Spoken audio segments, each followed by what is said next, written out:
The broadcast is now starting. All attendees are in listen-only mode. And so at any point you can get with HTV and have them do the countdown to start the. Okay. Commissioner Cardenas, are you? I guess you could. Are you able to add level on that invocation?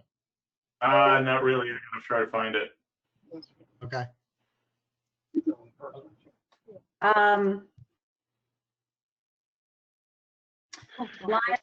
Mr. Chairman, this is John Dix. I'm happy to do that if you'd like me to. Okay, Commissioner Cardenas, are you okay with Commissioner Dix doing it?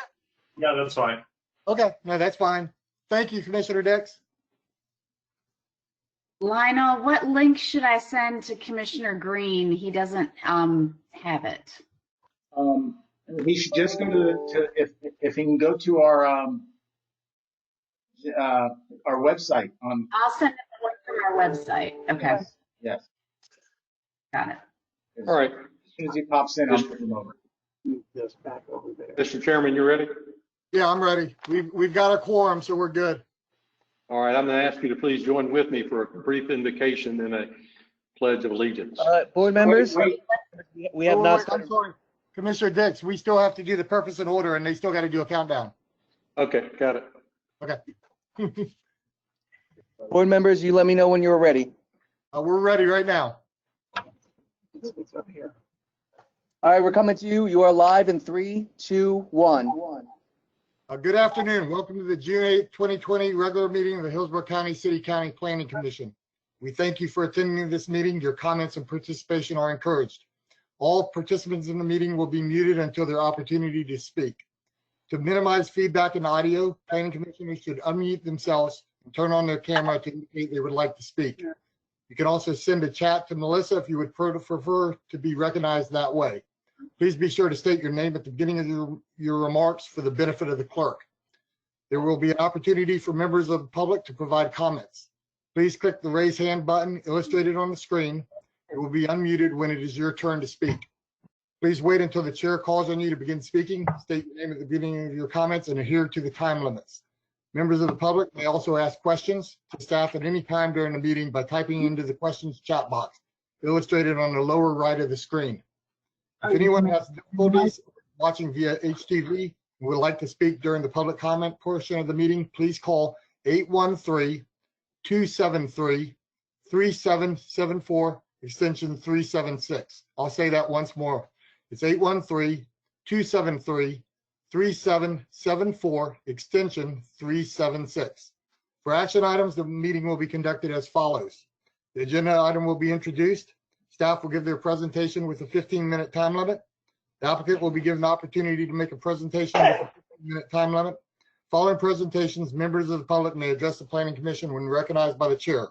Public comment will be heard for 3 minutes per person. The applicant will be afforded a 3-minute period for rebuttal or response. Planning commissioners will ask questions. Public comment will be closed. Then upon a motion, second, and discussion, a vote will be taken. With that introduction, I'll ask Commissioner Dix to lead us in the prayer and the Pledge of Allegiance. All rise.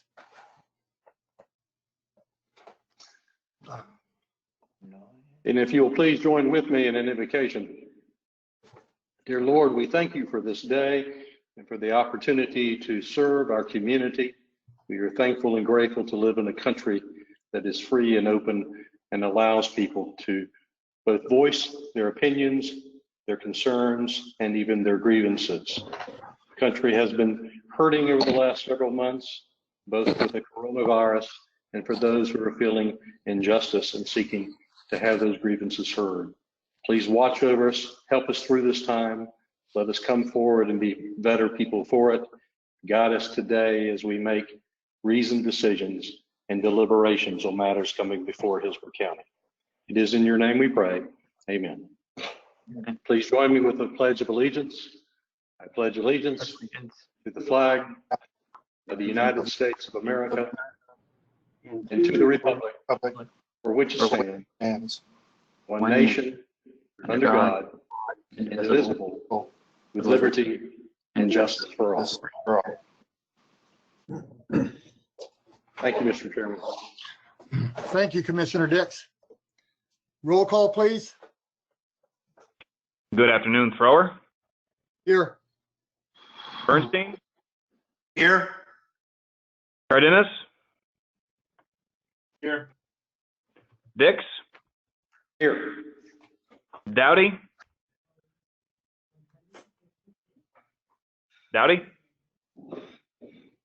Green,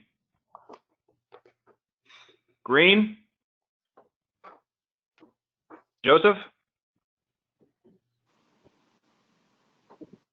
Here. Joseph. Yeah, very good. Press, Here. Here. Marino,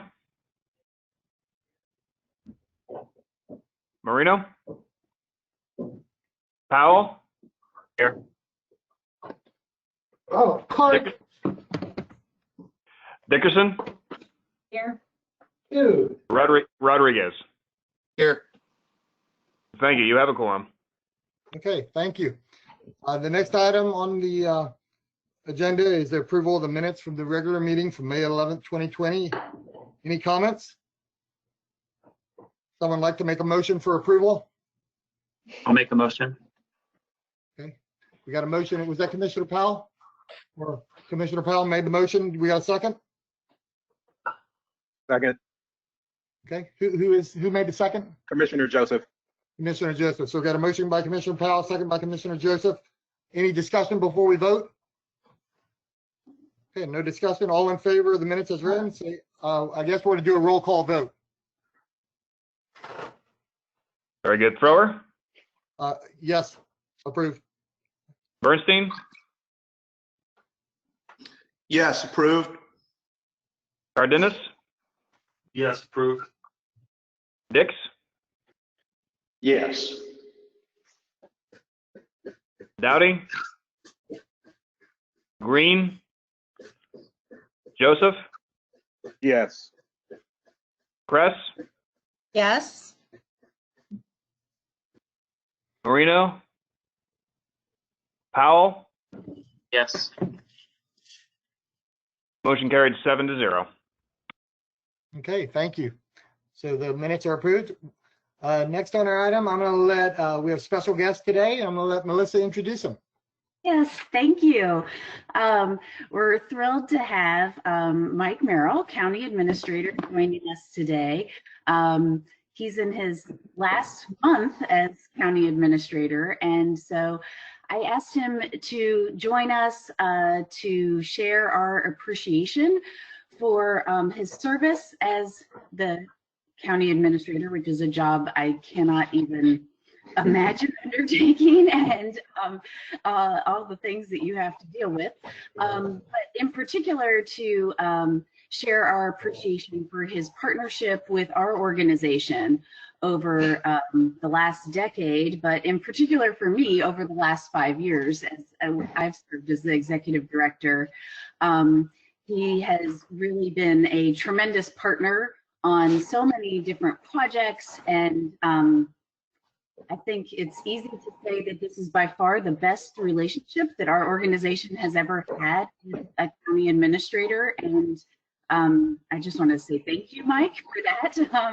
But in particular, you've led a lot of initiatives for the county related to transportation, growth, development, how our built environment here impacts the quality of life in our community.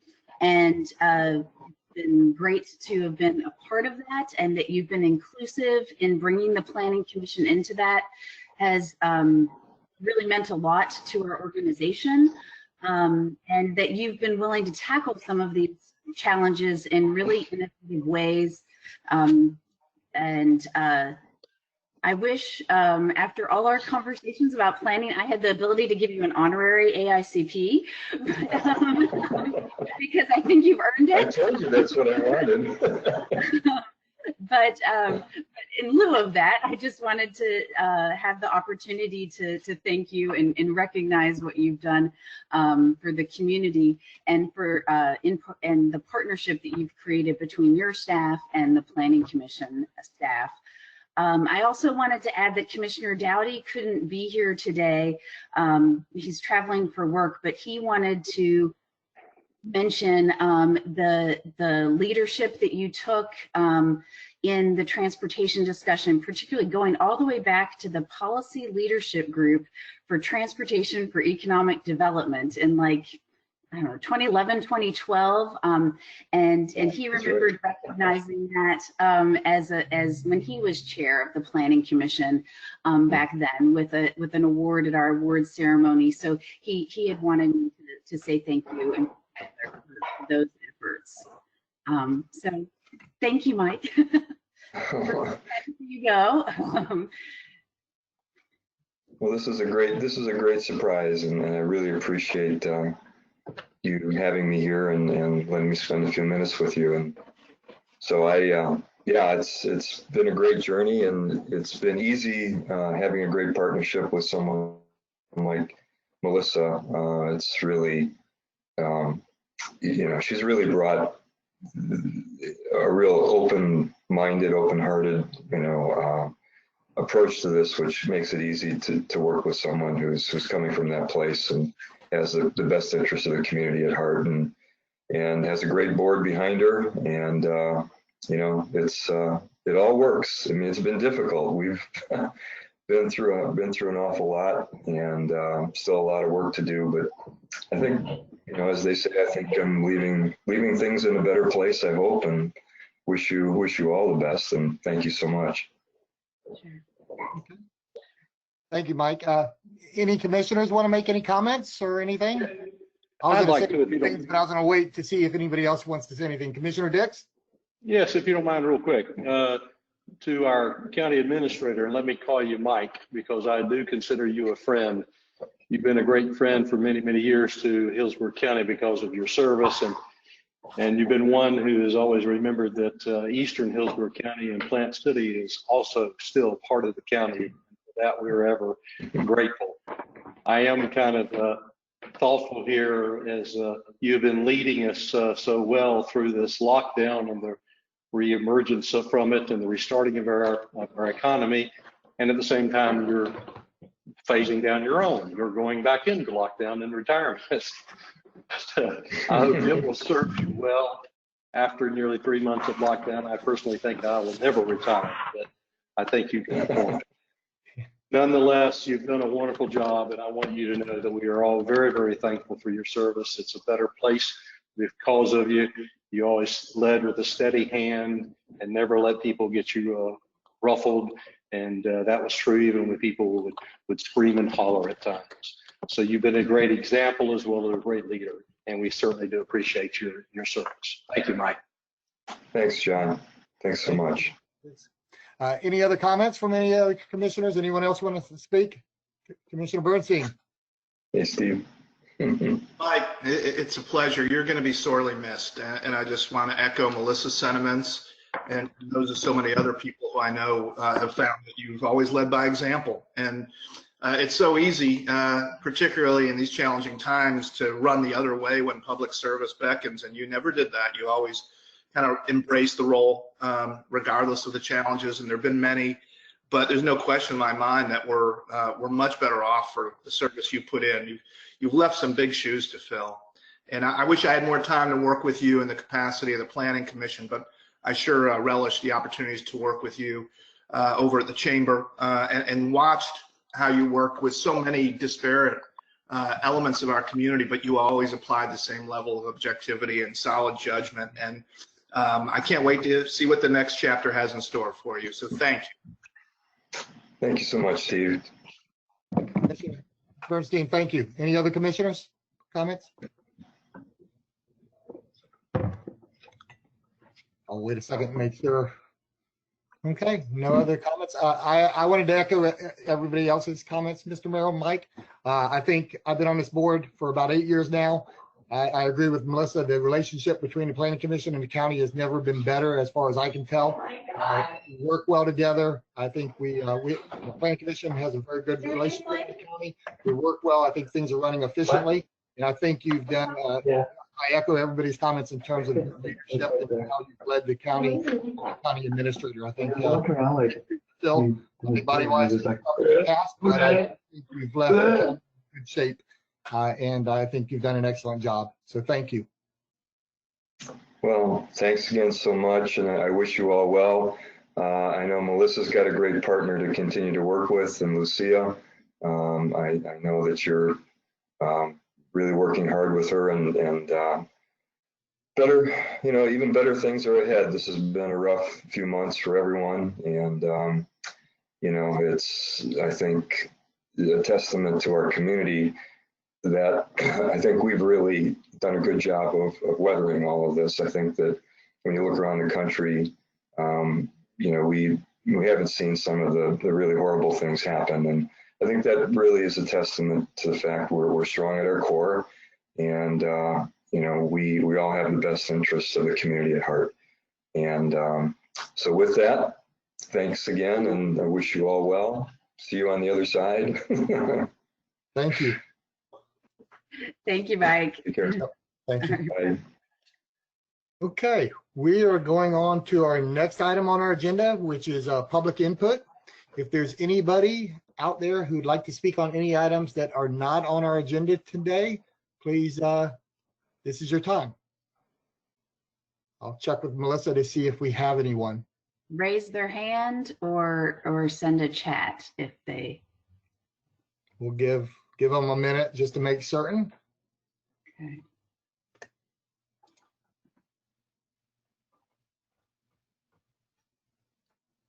I don't see anything. Okay, we're gonna move on to that. Oh, I would just like to note for the clerk that the Commissioner Green joined the meeting. Thank you. We have him. Okay, great. Thank you.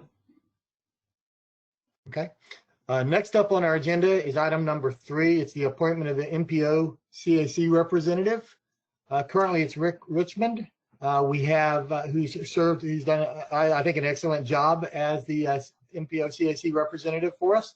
But we have to decide. We have 3 applicants, and my thought is, are they all 3 available to speak to us? Okay.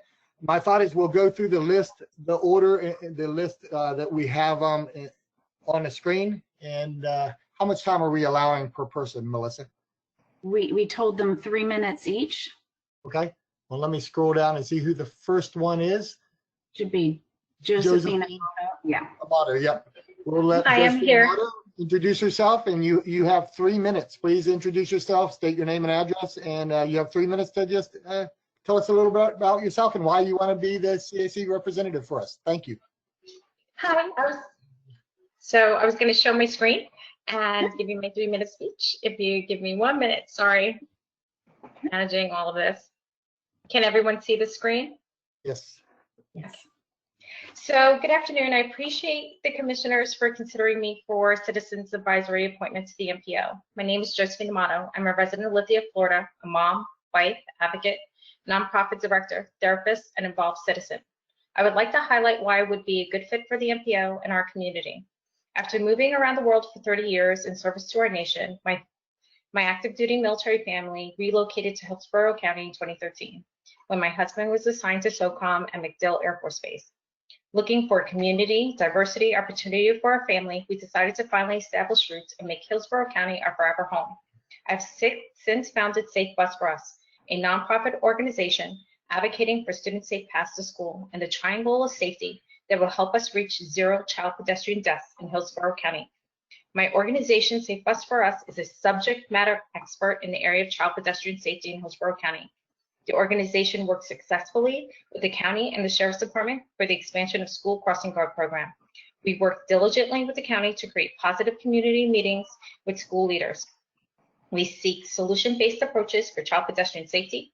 We highlighted human trafficking risks for child pedestrians and have actively conducted detailed safety audits of child pedestrian paths to school throughout Hillsborough County. As the founding director of Safe Bus for Us, my boots on the ground approach and grassroots information regarding many transportation and pedestrian issues our county faces is invaluable. I believe my skill set can be useful to the MPO. I have firsthand life experience how transportation equity is vital to ensure equal access to education, employment, life enrichment activities, and the ability to participate in civic responsibilities. I was born and raised in Spanish Harlem and have been taking public transportation independently my entire life since the age of 5. As a military spouse, I have been privileged to live in diverse rural, suburban, and urban communities. I've utilized transportation services in DC, Atlanta, Seattle, California, Europe, Central America, and Southwest Asia. My knowledge of the needs and the solutions in different communities provides global insight to problem solving in our community. For example, on a recent tour of our traffic control area, I inquired if we've received Department of Homeland Security grants. In my experience, traffic control is a vital component to the war on terrorism. Several of our cities have utilized such funding. As a practicing mental health therapist, I have over 3 decades of experience working in multidisciplinary teams and different socioeconomic groups and bring in this diverse setting. It is my hope to be able to continue to contribute to our community and be part of the team that creates positive change for the constituents of Hillsborough County. I thank you for your time and your consideration for this appointment. Thank you so much. Okay, thank you, Josephine. The next up is Dean Pfeiffer. Am I saying that correctly? Close. Pfeffer. Pfeffer, okay. Dean Pfeffer. Welcome. Yeah. Please Thank say your you. name and address, and you have 3 minutes. Dean Pfeffer, 2910 Clubhouse Drive, Plant City, Florida. I have been here at Hope Lutheran. I am the senior pastor. Been here, it's 24 years this month that I've been serving this congregation. Moved here from Sebring, born and raised up on Long Island in New York. Graduate of Long Island University, Master of Public Administration. Worked for a member of Congress for a number of years. Prior to working for him, I was an aide to the Senate Majority Leader of the New York State Senate, and an aide in his office for a while until his passing, and then worked for Grumman Aerospace Corporation. Wife and I have 3 children. One is a banker, one is an assistant principal within Hillsborough County, and one is a language arts teacher in Hillsborough County in a middle school. And 3 grandchildren, one of which is starting kindergarten, hopefully when school starts in August, if it starts. That's the oldest of the 3 grandkids. Some of the people here say I do suffer from OCG, as they look when you see some of the junk hanging behind me, obsessive compulsive grandpa, which somebody diagnosed as being a good condition to have, so I'm happy with that. I've been involved in politics, legislative process all my life. I said master in public admin, bachelor in political science, and eventually that led me into the ministry. Also have a master of divinity. Started some doctoral work in public administration field, but at that time it was like Fordham was around one of the few schools in New York that offered the doctorate in it, and I just did not want to commute into Manhattan in order to go to school at all. Wife and I are married 37 years. Both of us born and raised in New York. From there, we moved to Huntsville, Alabama, when I worked for Grumman Corp, and literally fell in love with a place that, moving from New York, nobody could imagine we'd ever settle there. And then from there, we went to St. Louis when I started at Concordia Seminary. Did a year of internship in Sheboygan, Wisconsin, and then we've been down in Florida. We're in Sebring, and then here in Plant City.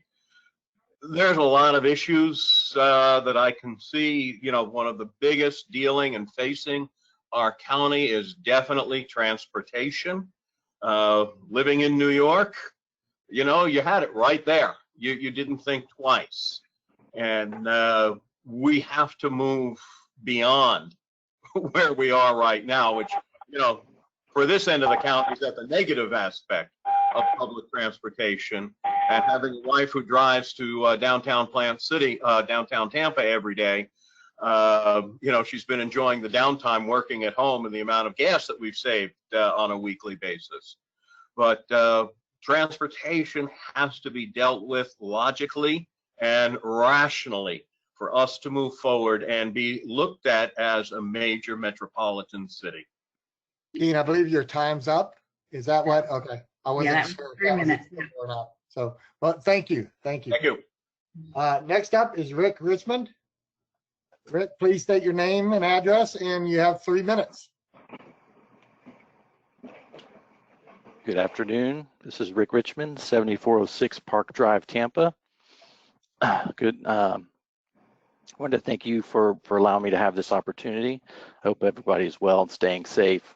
I'm here today seeking your support for reappointment as your MPO Citizens Advisory Committee appointment.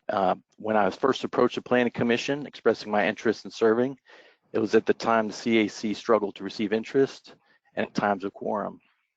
Since being appointed, my attendance of monthly and supplemental workshops has been excellent, and even appointing a few of the Planning Commission's workshops. In 4 years, I've missed 2 meetings. My interest, engagement, as well as knowledge of local and federal transportation processes and funding has only increased. My role at Tampa Electric, which is to coordinate electric infrastructure for residential, commercial, and government projects, provides heightened awareness for development patterns and or projects of importance in Hillsborough County. Time served on this committee has affected new relationships and built trust with staff, committee members, and the Planning Commission. During my first appointment, I committed to regularly report out findings and discussions of the CAC. Thank you to Melissa Zornita and staff. I've been providing the Commission quarterly updates of the CAC's activities. Additionally, 2 years ago, our CAC Chairman, Bill Roberts, appointed me as Hillsborough County's CAC representative on T-BARDA's CAC. There's been a lot accomplished in the MPO over the years. We now have Vision Zero, a robust complete streets program, adopted health and all policies. The county's updated the county's long-range transportation plan. We've seen the evolution of TBX to TB Next. And of course, we have the annual review of adoption of the Transportation Improvement Program. I view my role on the committee as a citizen of Hillsborough County who carefully weighs difficult and complex decisions facing our region. My experience over the past year serves the committee well, and I look forward to continuing serving as a Planning Commission's appointee. Thank you for your appreciation over the years, and I ask for your support and continue as your citizen advisory appointee. Thank you. Okay, thank you, Rick. Now to vote on this, we have, Melissa, am I correct? We have 7 board members on the line right now. So we're gonna have to, my thought is if we do the, Melissa, I can't hear you. Sorry, yes, Oh, sorry. you do have. Yeah, we have 7 board members. So if we do a roll call, my thought is we do a roll call vote and you say who your choice is, then we'll be able to see if somebody gets 4 of the 7. If no one gets 4 of the 7, we take the top 2 and it would redo it. That's kind of what I was thinking. Does that make sense? I think that's fine. If you may want to have some discussion. Yeah, you're exactly right. So before we do that, that's how we'll do the process. Any discussions, any questions or anything from any of our board members of the applicants before we vote? Commissioner Dix. Thank you, Mr. Chairman. It's worth noting, of course, that we've been extremely blessed to have 3 people step up to the plate and volunteer, when in times past we would go begging and hope for 1. And certainly all 3 of the applicants, as all of us have been able to read through their background and resume, they are all qualified and all have the public service interest at heart. And we particularly appreciate Rick's service. And I know that he would continue to do a fine job. However, I also want to say that I do know Dean Pfeffer, and I do know him to be not only a servant of God, because he serves as a reverend of the church, but he's very, very much the epitome of a public servant. He served on the YMCA board and any number of boards over in Plant City. And he's always dedicated and willing to do what is best for the community. And in that regard, I'm always delighted to be able to kind of seek new blood, sometimes serving on a commission or an advisory board, so we get different opinions. And I don't know exactly how you want to do this. I think you said just kind of do a round robin of votes, but if you needed the nomination, I would certainly be honored to nominate Dean Pfeffer. Okay. Well, I'm actually thinking if we go through the roll call, we could just each of us say our vote, but let's have all discussion first. But thank you, Commissioner Dix, for your comments. Commissioner Powell? I didn't have any comments. I was just getting ready to vote. Okay. Do any of the other commissioners have any comments, questions? Okay. If not, like I said, my thought is I thought we'd just go through the roll call and you say who your choice is, and we'll see if somebody gets 4 of the 7 votes at first round. If not, we'll take the top 2 and we'll vote again, if that makes sense, unless anyone has any better suggestions. Okay. Is the clerk's office ready to do the roll call vote? Yes, sir. Okay. Yeah, if you could just go through it. Once your name is called out, please state who your choice is. All right. Thrower? I'm going to go with Rick Richmond. Bernstein? I vote for Josephine Amato. Cardenas? Rick Richmond. Dix? Dean Pfeffer. Green? We can't hear you.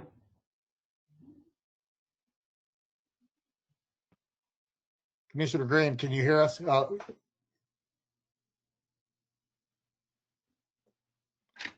me see if I can unmute him. Can you hear me now? Yes. Yes. Okay. Rick Richmond. Thank you. Okay. Thank you. Joseph? Rick Richmond. Cress? Rick Richmond. Powell? Rick Richmond. I see Rick Richmond has 6 votes. Ms. Amato has 1, and Mr. Pfeffer has 1. I think we missed Michael Marino on the. My vote was for Ms. Amato. Oh, okay. Okay. I didn't see Mr. Marino would come in. My apologies. So that's 2. That's 2 for Amato, 1 for Pfeffer, and 6 for Richmond. So based on that, Rick Richmond is going to be, he got the vote. He had 6 of the, we have 9 total, I believe? Yes. 6 of the 9. So Rick Richmond will be our appointee again. Congratulations. And thank you to the other applicants. We appreciate you all applying. And it's great to have 3 qualified candidates to choose amongst. Thank you. Yeah, and I did want to mention that if those candidates are interested, I can pass their names on to the MPO if other vacancies arise with the Citizens Advisory Committee. Sometimes they have them in different spots, and they might be able to, since we had such great applicants, I'd love to see them be able to participate in some way. Yep. Thank you, Melissa. Sure. We're going to move on to item number 4, the Hillsborough County Comprehensive Plan briefings. The first one is Hillsborough County Comprehensive Plan Amendment 20-07 text amendment. Hi, good afternoon, commissioners. Melissa Dickens, Planning Commission staff. I didn't get a chance to preview my screen so you can see the children's artwork behind me. This afternoon, I am presenting on Hillsborough County Comprehensive Plan Text Amendment CPA 20-07. That is the One Water chapter for the unincorporated Hillsborough Comprehensive Plan. This is a rather significant text update, and we are thrilled to be bringing this forward to you today. We're excited about it and excited to hear your feedback and your questions. This is something that has been in the works with our collaborative partners at Hillsborough County for over a year now, and we did reflect that partnership in using both logos in this presentation. I also specifically want to share and introduce that Kevin Moran, the Environmental Management Division Director, is here joining us today. He and his staff have been instrumental in helping to put this together. He does have a PE, but I think he also may qualify for an honorary AICP at this point. And I also want to give a big thank you to the entire One Water Working Group from different aspects of Hillsborough County who have helped us put this together. And this is a briefing today. The purpose is to get your comments and feedback on the draft, and no action is required. Okay. So this slide here, you can see on the right-hand side of the screen is our approach for how we plan on organizing, our approach for how we plan on organizing the various aspects of the comprehensive plan update. So these represent various chapters that we'll be bringing forward in phases, with One Water being the initial portion of the overall update. And One Water updates and combines the stormwater management, sanitary sewerage, and potable water elements that are currently in the adopted comprehensive plan. It also incorporates the water resources related language and maps from other elements in the adopted plan. And this One Water chapter will replace those elements and that language, and we will be providing a full strike-through underline as part of the public hearing. I wanted to share a little bit about the process that we went through in developing this, and the innovation that or the innovative approach that we took to this aspect of the plan update. First, I wanted to share that One Water is really considered to be on the forefront of water resources planning. It's something that's talked about at the national level as being incredibly innovative, looking at all aspects of water, how they're interrelated, and not considering them separately. So we're excited that this is probably one of the first comprehensive plan approaches that takes the One Water approach in the entire country. We've also set up the plan to reflect the interrelated nature of water. So again, recognizing that stormwater, wastewater, potable, the natural system, they're all interrelated and interconnected. So we've tried to weave that throughout the draft. And this plan also provides a framework for new initiatives that are being pursued by Hillsborough County, things like coordinated water resources planning, integrated water resources management, and green infrastructure. Again, developed collaboratively with their staff. We're excited about that specifically because this means this is not a plan that's going to sit on a shelf. It's something that we know can be implemented. It's something that our county partners want to see implemented. So we're really excited about the process and the partnership that we went through to get here. And then the other thing that I'll share is that the draft was shared with our local, state, and regional agencies. So folks like Tampa Bay Water, the Water Management District, and EPC have all had an opportunity to comment on the draft, and their feedback is incorporated. This slide here shows the overall goals for the One Water chapter. And you all can see the goals up on the screen here, so I won't read them each aloud, but I did want to share that these goals can essentially be categorized into a couple of different components. First, we have the components of the existing adopted Hillsborough County Comprehensive Plan that we wanted to make sure to move forward.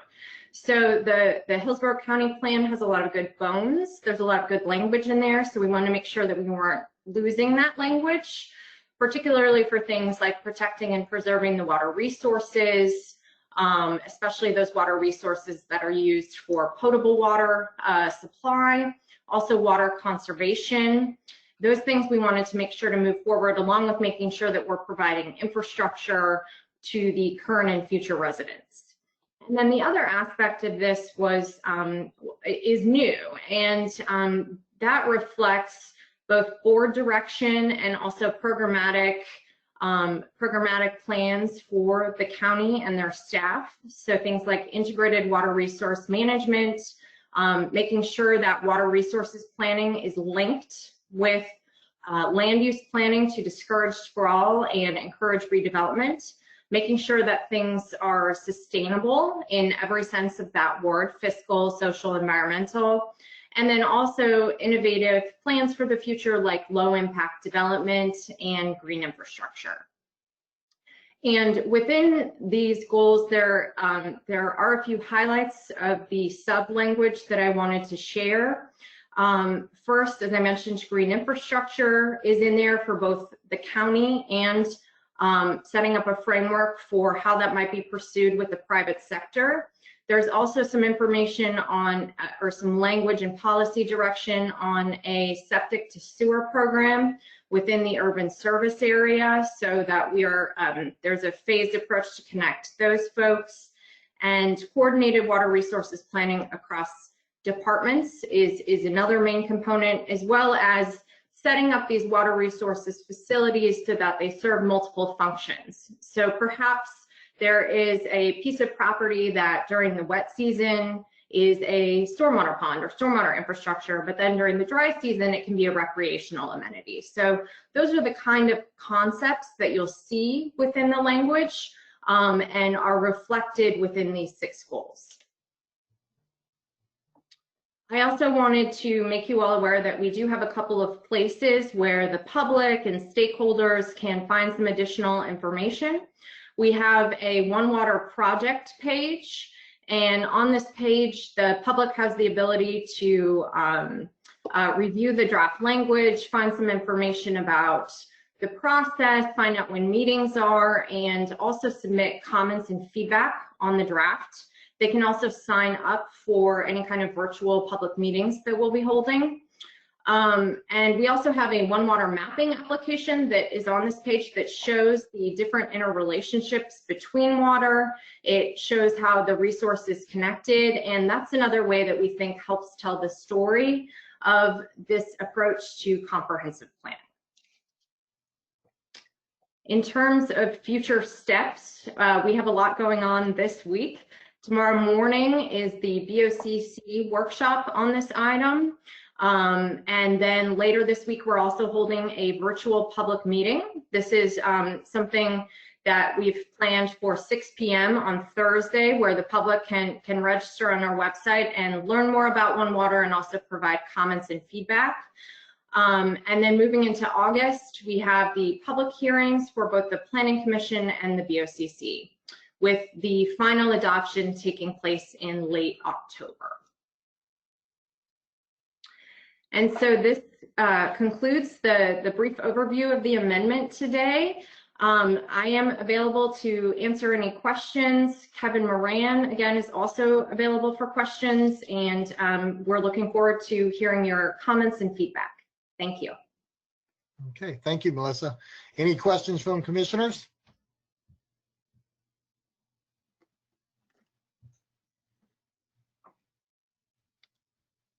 Any questions from commissioners? Okay, doesn't look like just one point. Commissioner Green? Yes, thank you, Mr. Chairman. I just wanted to say thank you to Melissa. This looks like a really good start with this effort, and I'm glad it's heading in this direction as a sort of a comprehensive approach to water in this in Hillsborough County. So thank you and others who worked on this with you. Good, thank you. Thank you, Commissioner Green. Any other questions, comments? Mr. Chair, Commissioner Joseph here. Okay, Commissioner Joseph. Hi, Melissa. I just wanted to say that obviously I've been harassing you guys for a long time with this whole thing and working beside you with it. It looks great as it has throughout this whole process, but I did want to mention that I noticed the changes in the presentation, and I think it's really great the way you're piecing it apart and putting it back together to explain the whole cycle of how the process is about to work through for everyone. I noticed that image in there with a little puzzle piece in the 4 parts, and I just thought that was a really cool way to explain the bigger picture of what's coming before us here soon. So good job on that. Thank you. Thank you, Commissioner Joseph. Any other comments? Okay, thank you, Melissa. Thank you. We're going to move on to the second item, Hillsborough County Comprehensive Plan Amendment 19-09.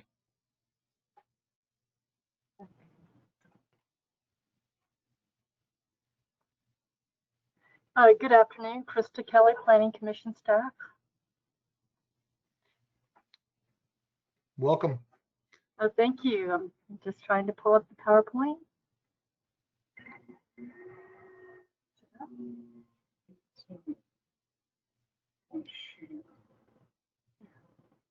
I'm sorry, it just takes me a second.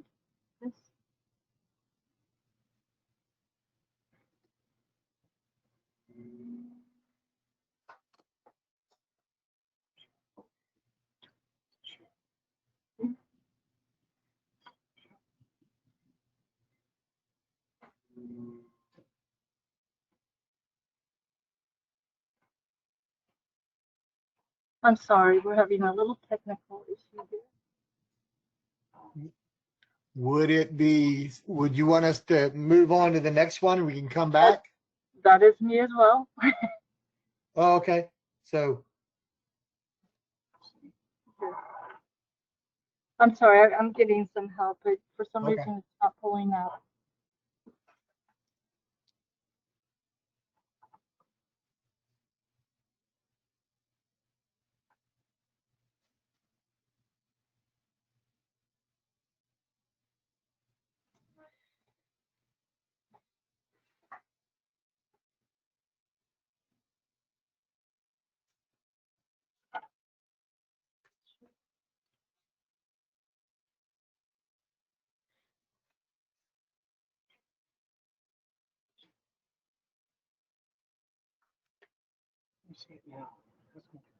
Can you see it now? I know we just see the desktop, I guess, the various files you have on your desktop.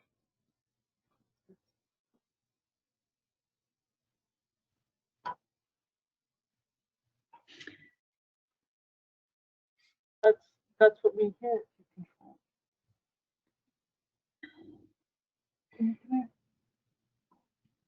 I really apologize. It works in our practice. Are you, so you're 1909 and 2009? Are you 2010? Yes, I'm 20. Yes, sir. Yeah, So they're all, they have all the rest.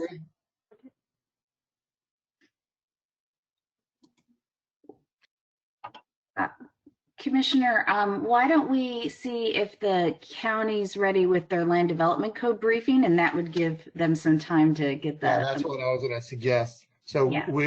let's do that. We'll jump on to item number 5. Okay, thank you very much. We will resolve this. Okay, that's fine. The first item is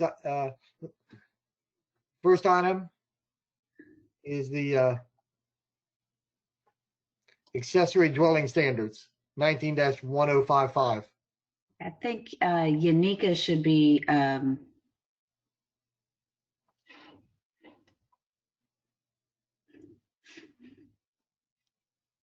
Welcome. we can't Your hear sound isn't on. Good afternoon, Commissioners. Unica Mills, Planning Commission staff. I am here to introduce Mr. Israel Monsanto, who's from Hillsborough County Development Services Department, and he will be briefing you all today on the, it's actually the first round of land development code amendments for 2020. In my documents, you will see that I refer to the second round. I will correct that for the upcoming Planning Commission hearing for August.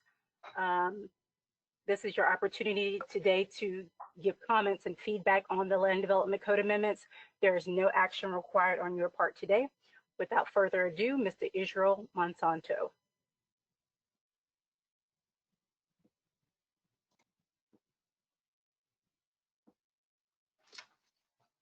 Good afternoon, Commissioners. Can you hear me? Yes, we can hear you. Welcome. Thank you. Israel Monsanto, Development Services. Just so you know, Mr. Tom Gisney is also here from Development Services Department. He worked extensively in one of the text amendments, so he will be available if you have any questions on the item 5H. And I will start sharing my screen.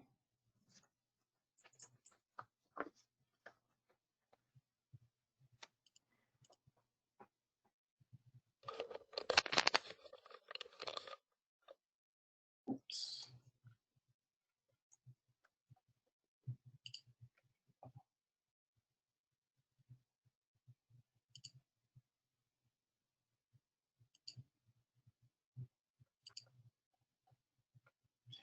Commissioner, this is the first round of text amendments from the county. The first public hearing in front of the board will be on Thursday, July 23rd, and the second and final one will be on September 24th. This is a list of the 9 text amendments that we will go through today. The first one is the accessory dwelling. As you may remember, this was continued from last year's second round. Staff wanted to work on additional provisions, and in general, this is the purpose is to clarify the accessory dwelling provision of the Land Development Code. The provision will regulate by minimum lot size, which will be 7,000 square feet. Will allow accessory dwellings on legal non-conforming lots, and accessory dwellings will be permitted on front yards placed at twice the depth of the district front yard setback, and provisions will be added to not allow variances or these particular provision to be varied. Second text amendment is 200770. This is in relationship to the wastewater connection in the urban service area. The purpose is to require connection to a publicly owned and operated wastewater facility for the subdivision of a parent parcel or lot of record in the urban service area. This will only allow subdivision of a parent parcel in the urban service area if the newly created lot connects to a wastewater facility. We have exception today in the Land Development Code for connection to public water and potable water, and this will remain in place. It's not being changed through these text amendments, only the wastewater connection. The next text amendment is related to public testimony by a party of record. The purpose is to allow public testimony by a party of record at the Board of County Commissioner land use meetings for rezoning applications without requiring party of record to file request for oral argument. Basically, this will permit a party of record to provide public testimony without first having to file request for oral argument with the county clerks. They still have to be a party of record to speak, but they won't require to request oral arguments to speak in front of the board. The next text amendment is related to the time limit to approve plan development districts and general site plans. The purpose is to establish a time limit once a plan development rezoning is approved by the Board of County Commissioners. There will be a time of 5 years after a plan development is approved by the board. Once that 5-year period has passed and there is no construction plans or plat approval for that plan development or portion of that plan development, the applicant will have to come back to the Board of County Commissioners to amend the PD specifically for those conditions related to transportation network and external access points. This will require a minor modification to the PD general site plan. This is similar to what the City of Tampa has for time limits once a rezoning is approved for a plan development. The next text amendment 200723 is related also to plan development site plans, but this is to require additional transportation information once an applicant is filing for a plan development. So there will be additional transportation in relationship to access, cross access to the general roadway network around the proposed plan development. They will have to identify cross access, connectivity opportunities to surrounding sites, and also parcels for proposed PD districts in context of the overall network of the area. If there is an applicant or developer who will not meet this or will not be able to provide this information, the applicant will have to include as part of the PD rezoning process a PD variation for design consistent with our code section 50306 for PD variations. They will have to respond to 4 design criteria, and that will be reviewed as part of the plan development zoning process.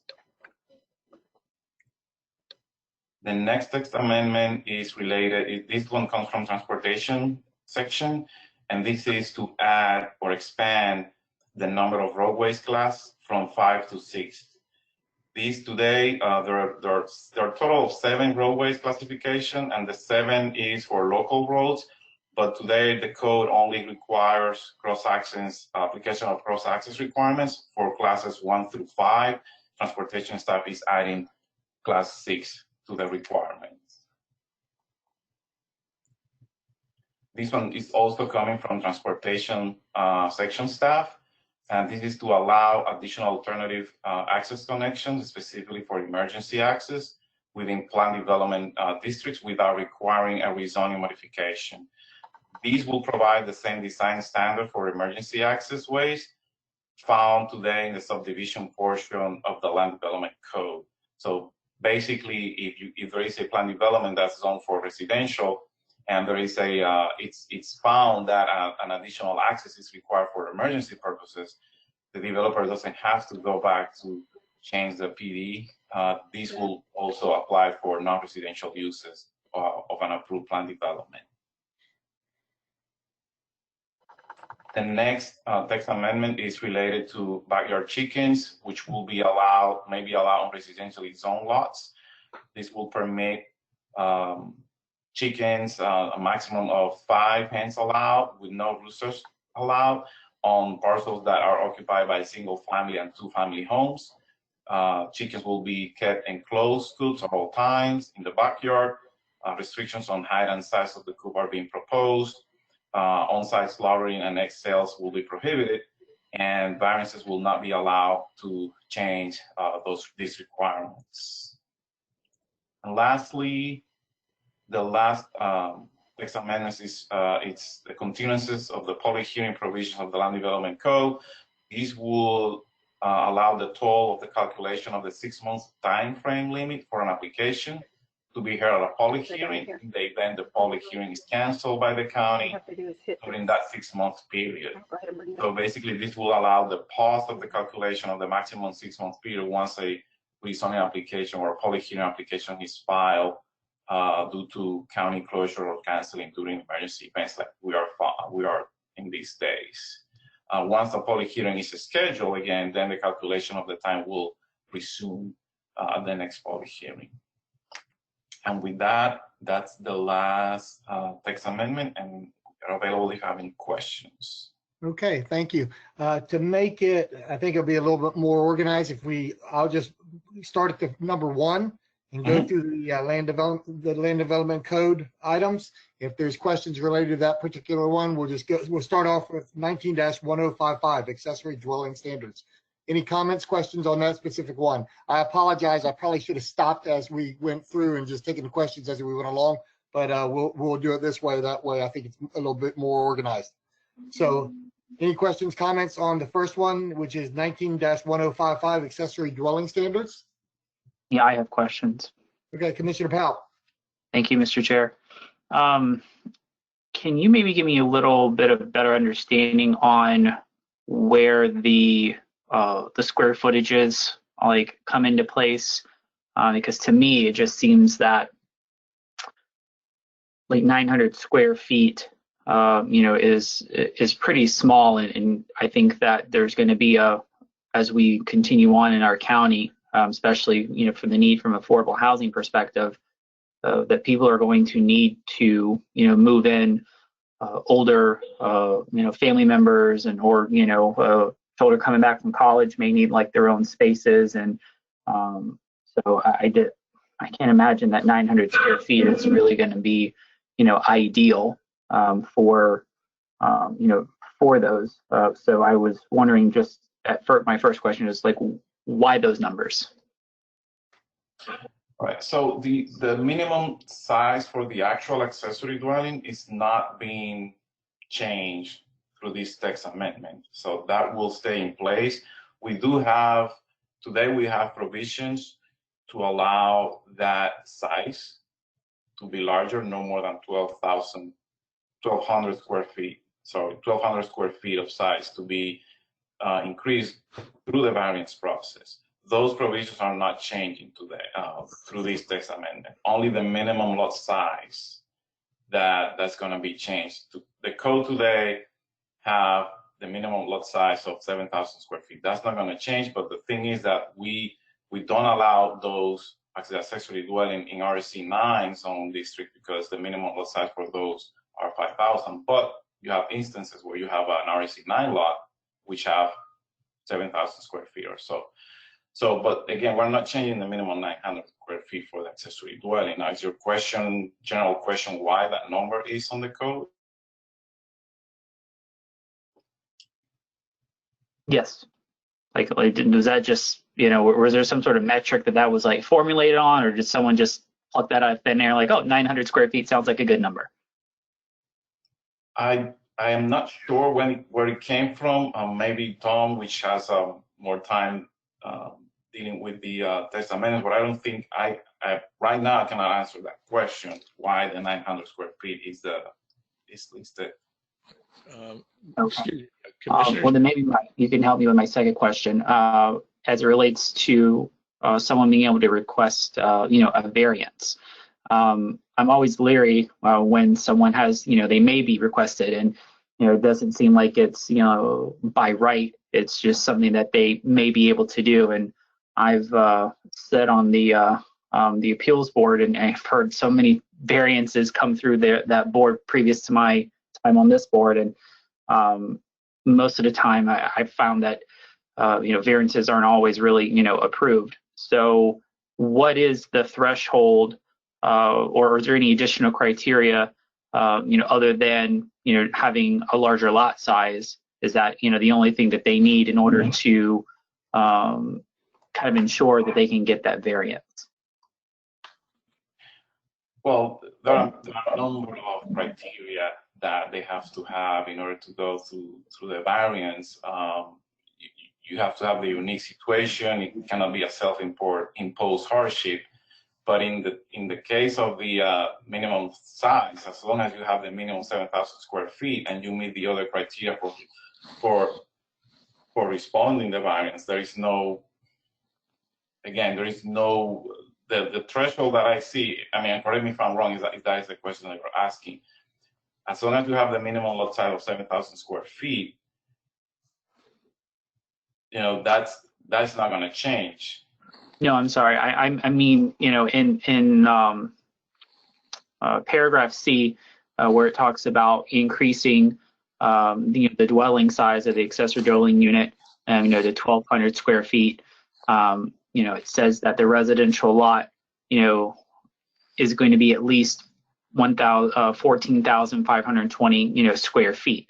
So in order to get to that 1,200 square feet, you have to have, that larger lot size, which is going to be, obviously it's double than the minimum. It's a little bit more than double than the minimum lot size. Yet you're not even really increasing the size of the accessory dwelling unit by the same, number there, but which kind of, weird to me. Where the lot size has to go up by 50% or greater, but can't have 25% or more. It really isn't a big jump there. But my concern is just, in order to get to that 1,200 square foot, which that to me seems like a decent size for an accessory dwelling unit. If mom and dad or kids are coming back from college and they need to get another want to all live, together, on the same parcel. That seems like it's about the average size of a 2-bedroom these days. At least is what I'm saying. So I just want to know how the, variances, is going to work. And is it going to be something that's going to be easier to be obtained versus, something that's going to be really hard and arduous? Because I see people come to those, I've been on the LUHO and it's just, people, think that they're going to be able to get a variance because the code says that they may be able to do this. And, I don't really like the word may. I wish it would be more something like, can or shall, something that's more, definitive, where it's not necessarily left up to land use hearing officer or a variance, a person who hears that in order to make a judgment call. Essentially, it's just more spelled out. I see your concern. I don't know if Don wants to add something to the question.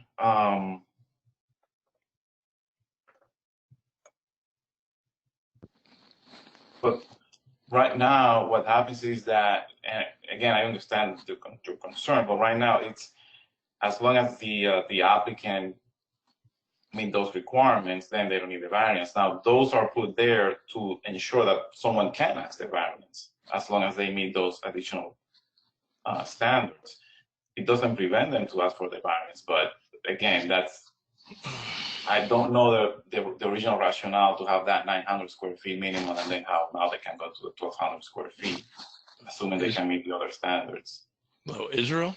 Yes. Yeah, hi, and commissioners, this is Tom Hisney with Development Services staff. Unfortunately, I don't have visual capability to participate in the meeting because the platform doesn't allow you to access visually with a webcam, but I was involved in the years past with the various code amendments, including the accessory dwelling amendments. And so in response to your questions about how the size came about, for many years, the maximum size for an accessory dwelling was 600 square feet. Some years ago, some commissioners, we went through the process of amending the accessory dwelling regulations. Request was made to increase the size to 900 square feet. And although 900 square feet might seem small, it actually is quite adequate for the purposes of an accessory dwelling, because the point of the regulations is not to have two full-size single-family homes on the lot. It's to allow to have a secondary dwelling unit on the lot.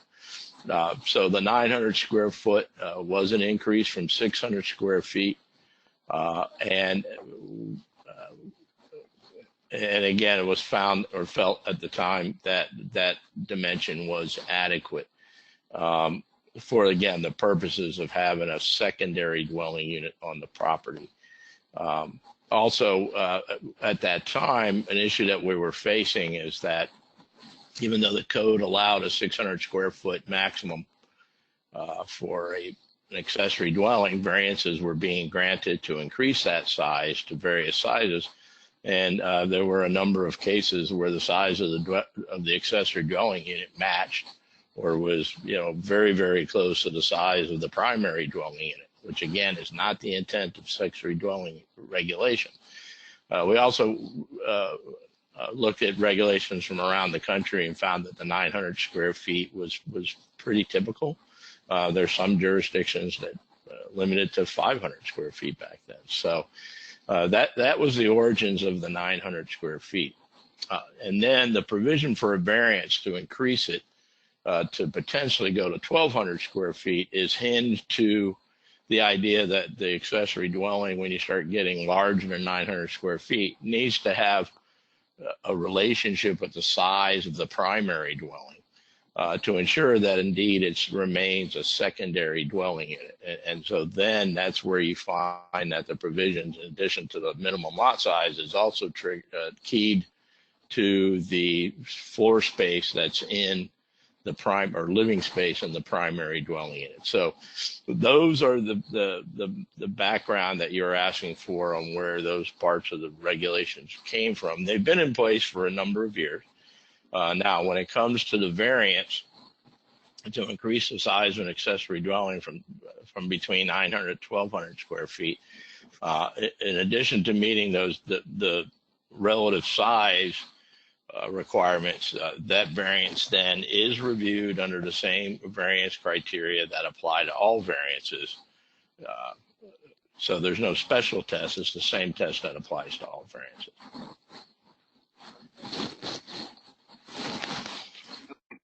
I mean, just for my own self, I would other board members can, chime in, or anyone else. I just think that instead of having to, go through and request a variance to get to that, size, I think that it should just be, straight in the code that, hey, provided that you do have this, larger lot size, it's just something that you can just, get by right. I don't think that having to apply for a variance, and go through that process and having to take additional time and, money and all that stuff, I don't think that's, really right or fair, but that's my personal opinion. And that's it. All I had to say. Thank you. Okay, thank you, Commissioner Powell. Any other comments concerning Land Development Code 19-1055? Okay. Yes, Mr. Chairman. Commissioner Green? Yes. Thank you. I just thank you, Tom, for clarifying that, because that was the nature of my question also, in terms of the size of accessory dwelling unit, or the permitted size, let's say. I do have a question though about the 900 square, which seems, in my opinion, somewhat large. But yes, thank you for clarifying that. I'm of the opinion there should be both a minimum and a maximum size for accessory dwelling units. And again, this is just my experience with looking at other jurisdictions and how they legislated accessory dwelling units as well. Okay, thank you, Commissioner Green. Any other comments on this one? Yeah, I would say I actually have one of those accessory units on my property, a 600 square foot one, and it's decent size for a 1-bedroom. I have it. My parents come to visit, so for them it's good size, but it's still, it couldn't be a long-term stay. It's more like a temporary. Like if I wanted my parents to live with me, it would be kind of small for them in the long term. So that 900 makes sense. But I also think that to get that bump up, they shouldn't necessarily have to, go for a variance on that. Because if somebody's adding this to their property, it's because they can't afford to go buy another. They can't afford to buy it's out of need. It's because they're taking on another family member or something along those lines. So having to request a variance on that, I don't think should also be a requirement. Okay, thank you. Any other questions? Okay, we'll move on to any questions for item number 2, Land Development Code 20-0720, wastewater facility connection. Any comments, questions on that item? Okay, no comments on that item. Item number 3, which is public testimony by a party of record. It's 20-0721. Okay, nothing there. Item number 4 is Land Development Code 20-0722, recertification of a site plan. Any comments? Move on. Okay, Commissioner Powell. Thank you, Mr. Chair. I guess this is not currently in the code right now, correct? So if someone has entitlements that have been in place,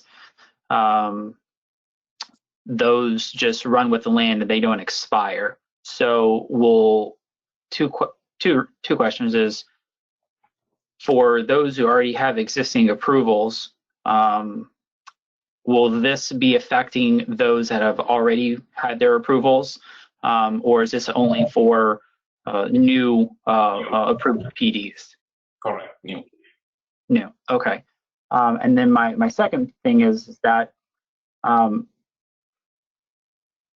I guess on one hand, I can kind of understand why someone may, why we may think this is like a great idea. But I think that with our current economy and what's happening, like right now, I couldn't imagine if, it's not as bad as, the 2008 crash, but I know those are a lot of, entitlements and a lot of people spent a lot of money, back then to, entitlements, into properties. And then, the market just fell out and the real estate cycle, just totally shifted. And you never know when that's going to happen. And I think if that's taught us anything, is that Obviously 5 years goes by, really fast, and I don't think it's wholly fair to cap it at 5 years. I could see maybe 10, because I don't think that within 10 years you'd be able to, economy goes bad and you have time for that to recoup, or maybe at least like 7 years. But I mean, people sometimes spend hundreds of thousands of dollars going and doing all of this work, and then which is the nature of the land development. So that's on them, but I don't think it's right for someone to go spend a couple $100,000 and then, okay, well, then, something happens such as COVID. No one foresaw this happening, and then we don't know how that or something else down the road, how that's going to affect development, and then I just don't think it's right. I don't think it's fair, and so I'd like to. I don't know if we're going to have any further discussions on this like down the road, but definitely I don't think 5 years is nowhere is too short of a time frame. It's going to be problematic. Okay. Melissa, you got a comment? I just wanted to mention that this is the whole reason that we do a briefing like this, is to get that kind of feedback. The county will be having a similar workshop with the BOCC tomorrow morning, and then they'll synthesize all of that feedback and be back before us next month with the consistency findings. So the language may change between now and then based on the feedback they receive. Okay. Well, hopefully they know my feedback, and I don't think it's good. Okay, Commissioner Powell, any other comments on 20-0722? Okay, no additional comments. We're going to move on to item number 5, Land Development Code 20-0723, Transportation Information for PD Site Plans. Any comments? Okay, no Mr. comments Chair, there. Commissioner Joseph, I had a question actually. Okay, Commissioner Joseph, go ahead. Hi, Mr. Monsanto. In the paperwork that was submitted for this, it said that the purpose was to gather more information on the PD submittals. And I was just wondering, beyond that, what's development services need for that information? Is my first question. Like, what's the necessity? Obviously, there's a necessity, but like, what was the, I guess, the light bulb that came on and you guys said, okay, hey, we don't have something that we need to try and get it in here. So what drove that need for that information at this time? And my second question is, what input have you gotten, if any, because obviously it's still pretty early, from the development community on this? Right, so thanks for the questions. So for the first one, transportation staff and development services staff found that applicants would submit plan development plans for review for rezonings, and there would be, when you look at those plans in the context of the area where the rezoning was being proposed, there were opportunities to connect and provide roadways, connections, and access depending on the surrounding road network. And those opportunities were being missed because they were not shown or provided by applicants. And through the rezoning process and the review process of those plan development plans, staff would meet with the applicants and start the conversation as to there are some logic needed, or there is some opportunities here that the area calls for to provide those connections that are not being shown. And we always ask the applicants to provide justifications, and it was a question and answer and providing information so staff would evaluate, and that went and was carried over to the board, and then the board had to make some decisions based on what the staff provided and what the developers were proposing, or just their justifications. So the intent of this text amendment is to revisit those requirements, which, by the way, we have current transportation requirements in the Land Development Code for site reviews, that you are required to provide connections based on what's surrounding you, what type of roads you have around it, and how many connections that you should provide.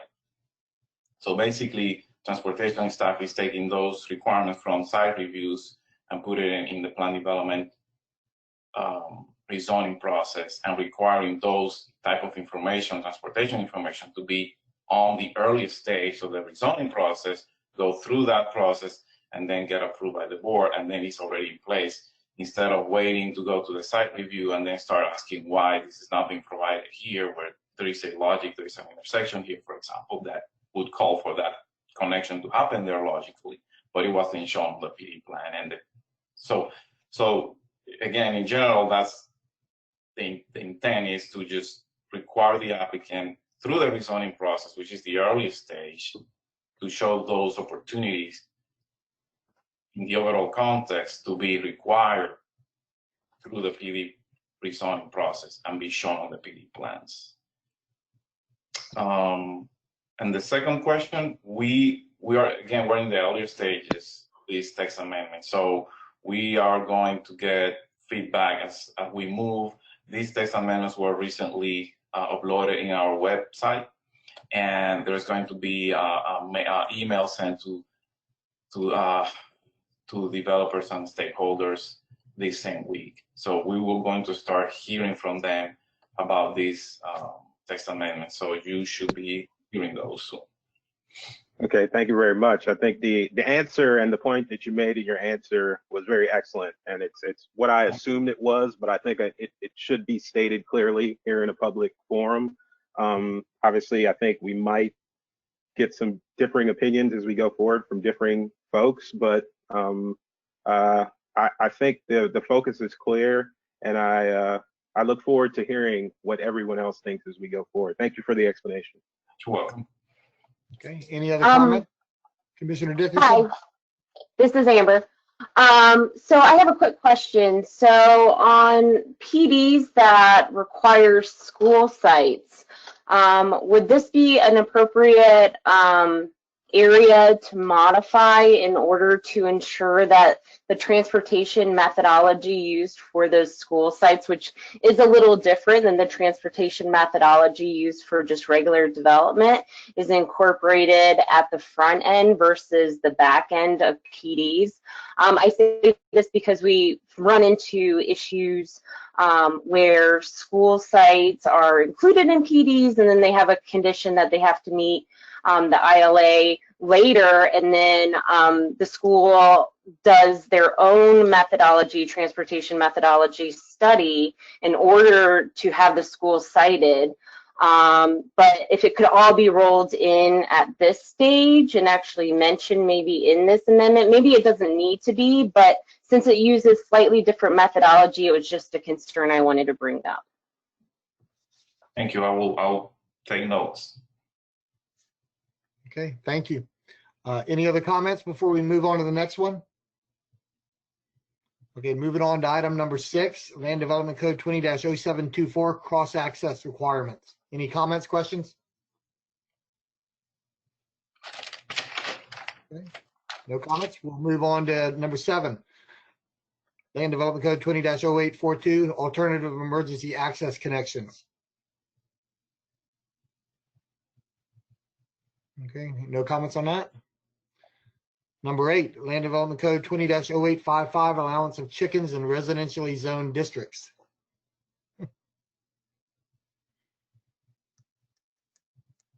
No comments. Okay, we'll move on to Commissioner Powell. Thank you, Mr. Chair. Yeah.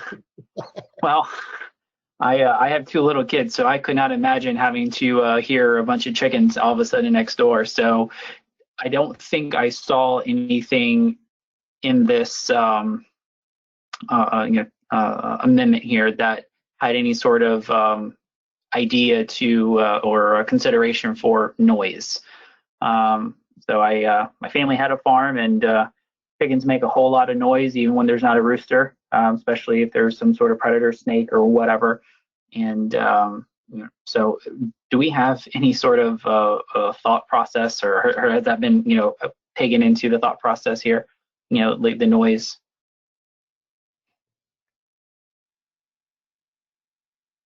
Melissa, are you there? I will, yeah, okay. Yes. Thanks for Yeah, the so question. I will have Tom. Tom is gonna go. Okay. yes, hi, Commissioners. Again, this is Tom Hisney. Well, certainly with regards to roosters, that was the primary noise consideration. Those are prohibited. However, when it comes to like a general noise association with chickens, I think it's really a matter of where, you know, if you're going to allow this use, then you're going to have some kind of associated impacts like that. I don't know how we would be able to effectively try to impose general noise that's created by chickens. I mean, it just seems so problematic to me to, you know, been quiet use and enjoyment of your, you know, of your home, and then all of a sudden, you have just all of a sudden a new layer that's going to be, you know, thrown in. It's one thing to, you know, people have pets and things like that that you have to deal with, and now we have to worry about chickens. Just sorry. Okay. Any other comments on this one? We'll move on to the last Land Development Code 20-0856. I actually have a comment. Sorry about that. Oh, that's all right. I was looking through it. Is there any type of minimum lot size associated with it? Just because I think that could provide a an alternative in the context of if, you know, they are pretty loud. Well, if it's on a minimum lot size, well, they can be placed in a certain area. Okay, let's see. No, sir. The regulation as drafted does not include minimum lot size. Can everybody turn off their microphones, please? We've got some feedback. Yes, sir. Again, this is Tom Hisney. No, that as drafted, it does not include any minimum lot size requirement. Okay. Thank you, Tom. Any other comments before we move on? We'll move on to item number 9, Land Development Code 20-0856, 6-month time frame calculation for public hearing applications. Any comments, questions? Okay. Commissioner, With that? Yes, Melissa. I just wanted to mention, I misspoke. These items are coming back to your August meeting for a consistency finding, not next month. Okay, thank you. Thank you. Melissa, quick question. Is Christine ready to go back to her items, or are we going to just continue on at this point? Yes, I think that Krista's ready for us to go back to item number 2 on the briefing for the plan amendments. Okay, we'll go back to Crystal. So we're going to go back to item 4.2, Hillsborough County Comprehensive Plan Amendment 19-09, Future Land Use Map Amendment.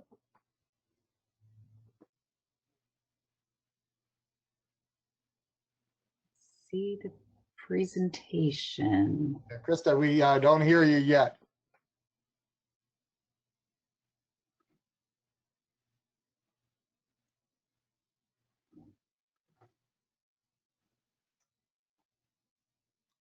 Krista, you there? Okay, I'm here. Okay. Great. Okay. We Thank see you the for your screen too. patience. We've got the map up, or the presentation up. Excellent. I'm presenting today 1909. This is a, Can you speak up a little bit? We can barely hear you. they can't hear me. Yeah, we can barely hear you. They can barely hear me. I'm sorry, 1 second. Oh, there we go. Now, is that better? Yeah, that's better. Thank you. Okay, thank you so much for your patience. I'm presenting a privately initiated map amendment, comprehensive plan amendment 1909. This is a site northwest of Boy Scout Road and Grove Lane. This site is located in the rural area in the northwest portion of the county. It's within the Keystone Odessa Community Plan boundary. The major roads that serve this site are Boy Scout Road, which it fronts on the west side, Racetrack Road, Tarpon Springs Road, and Gun Highway. This is an aerial of the site. As you can see, it's a little triangular slice of land. It's adjacent to rural residential home sites, farms, orchards. The site does have one home on the site. Krista, let me interrupt a second. Melissa, do you see the narrative on the screen? It looks like, I just want anyone watching to not be confused. It's referring to 1906. So I just want to make sure the public's not confused by that. There's narrative on the screen? The notes on the side. I don't know if there's a way to change the display settings at the top, not show the notes. Okay, I'm getting assistance. Yeah, it's referring to 1906. I don't want the public to be confused. Yeah, it's wherever the presenter.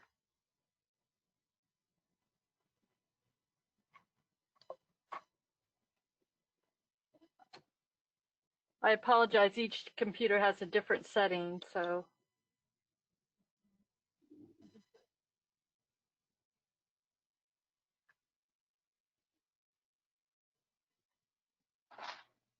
I don't know how to turn it off. It's right there. The display settings right next to it where it says you were just over show taskbar. I think note to the left there. See if it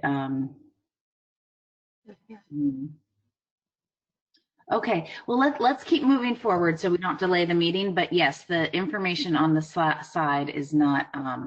Yeah, please disregard that. Just look at the one slide. It's just. Yeah. Okay. Yeah, you can continue. Okay, thank you. No, it's not. The adopted future land use map shows the site currently designated agricultural rural, 1 unit per 5 acres. As you can see, the surrounding area also reflects that designation. To the south, there is agricultural estates, 1 unit per 2.5 acres. The applicant's requesting a change to residential estate, 1 unit per 2.5 acres, similar to the site south of it. The impact of this change on this 5-acre tract, currently 1 dwelling unit is permitted. The increase would be 2 dwelling units on the same site. The site does not meet locational criteria unless a waiver were granted, at which point the floor area ratio would be increased from 0.25 to, or I'm sorry, it would remain 0.25. And this is a briefing. No action is needed at this time. And so that concludes that presentation.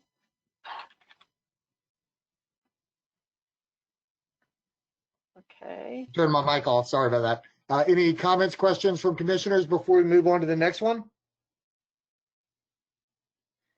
Any comments on Hillsborough County Comprehensive Plan Amendment 19-09? Okay. No comments. We'll move on to 20-09 text amendment. Okay.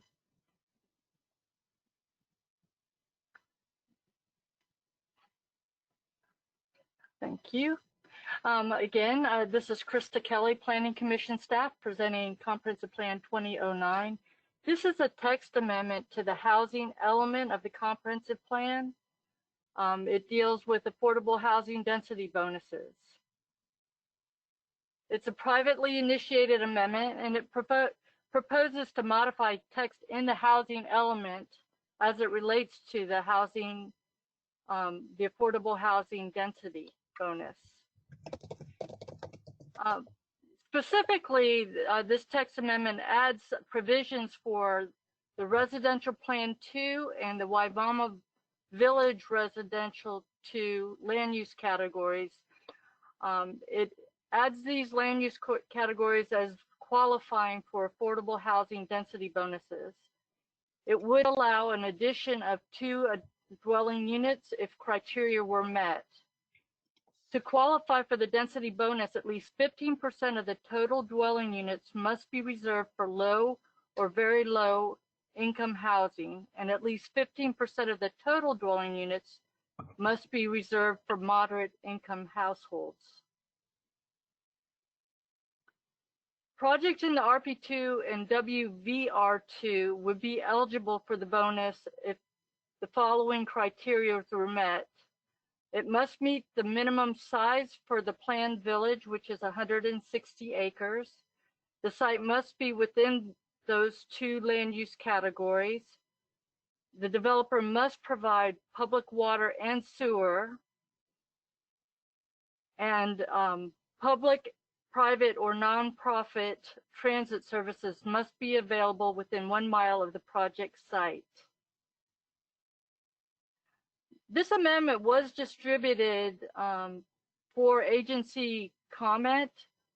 At this time, we received a comment from Development Services, which is the umbrella agency that coordinates the review with other local agencies. Basically, in regards to strategic infrastructure, the application as submitted does not have sufficient information for this department to review the impacts on public facilities. In terms of zoning, the proposed change for the housing element is not sufficient for review at this moment. In addition to this text amendment and running concurrently, the board directed land use studies of the RP2 or Residential Plan 2 and Waimama Village Residential 2 land use categories, which is ongoing, and the county is seeking community input. This is just an overview of this text amendment as a briefing, and this concludes my presentation. Okay, thank you. Any comments, questions from commissioners? Commissioner Powell. Thank you, Mr. Chair. This actually came up earlier today in the Affordable Housing Board meeting, and I was going to kind of give an update about that at our meeting this evening, but there was a report that the Schimberg Center presented to us, and just briefly, the biggest need that we really have right now, in the county is for those that are going to be 50% of AMI or below. And right now, we have a housing shortage for that income bracket of just over 54,000 units. That's the biggest need and right now the biggest shortfall. And then when you go up, to the next bracket is going to be those between 50 and 80%, where we've got a little less than 23,000 units, that we're short,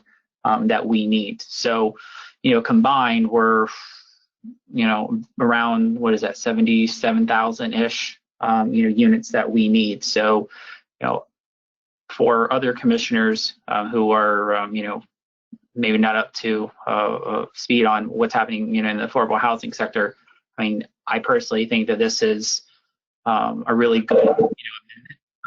Really might need, some other tweaks, but it's definitely something that I think is going to be really, beneficial, for everybody as it relates to that.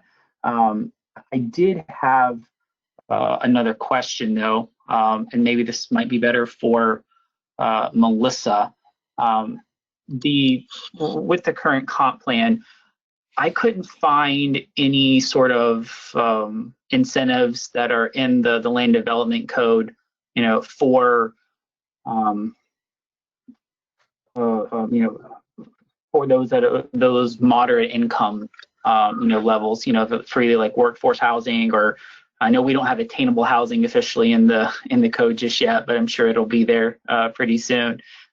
So am I wrong in that we don't have any sort of like density bonuses or any or development incentives for like developers for those right now, or did I just overlook that and I'm an idiot? No, you're not. That is correct. The current density bonuses and direction outlined in the comprehensive plan and the land development code is for affordable housing and defined as such. It has the definition has never been broadened to cover attainable or workforce housing. As the focus from the county has been on those that meet that affordable definition. So that is what this private applicant is seeking to do, is to, as one part of this, is to expand that definition. Okay. And will this have any, I don't know, like credits or, how is this going to help like with transit, as well? Does that have a component? Well, the current density bonus requires that they be within a mile of a transit line. Certainly one of the things that staff has identified in review of this is that the two categories that are being added to the density bonus table are outside the urban service area. The Waimama Village Residential and the RP2 categories are right now in the rural service area and are not served by transit. Okay. Well, I shouldn't say not at all, but there's limited opportunities. I don't know how much of those categories would be within a mile of the transit lines. So is this something that like Hart has seen, or they've had any like comment, on this? This Krista, has been, yeah. Yeah, they are on the distribution list. Sometimes we do receive comments a little bit after the briefing, so anything we get, we will include in the final packet. Okay, all right, because I mean, just to me, this seems like this is the type of amendment that would, or correct me if I'm wrong, like it would incentivize developers to, want to do more, affordable housing, projects and seek those out. So it's just, correct me if I'm wrong, but would that be the case? Yes, we have seen some the existing density bonus allows for the categories that are inside the urban service area, them to go up to the category above them. So from like, if you're Res 6, you can go up to Res 9.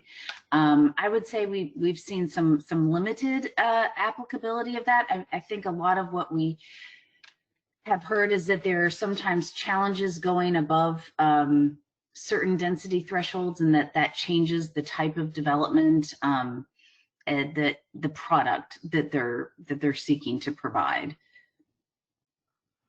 Okay, Krista, you mentioned about the county and the two studies. I think if I recall, one's being done by Kimley Horn, and I think they're doing are they doing the RP2 yes. Study? Have they taken a look? Either both of those companies, have they taken a look at this, like amendment and kind of like incorporate it into like their scope and part of like their study at all? In terms of, they are aware of this amendment. There has been coordination and discussions. I cannot speak to whether they have incorporated it into the scope, but there are definitely some overlap in the topics that we're in continued discussions about. Yeah, okay. I think in the, I believe our intent in next Monday, you'll actually have a workshop on those two studies and where the recommendations are coming from on those. And so you'll see that in the Waimama area, there's been some incorporation of some affordable housing and workforce housing. The RP2 area, I don't believe that's something we've heard as much of a sentiment about from the community. And so in this next series of stakeholder their virtual work sessions they're going to be having. I think there will be some questions about whether or not that's something that community is interested in having some incentive for. For the two studies, was that something that the Planning Commission approved, or was that something that like the BOCC had to approve? Because I was just curious if we could maybe ask the consultants to kind of weigh in, not like force them. That's not what I'm trying to get at, but it would be great if they could, kind of put this proposal or keep it a part of their mind. So then that way, as they're doing their studies, they can kind of, give some guidance, to how this amendment would affect their study. I don't know how we get that done, but yeah,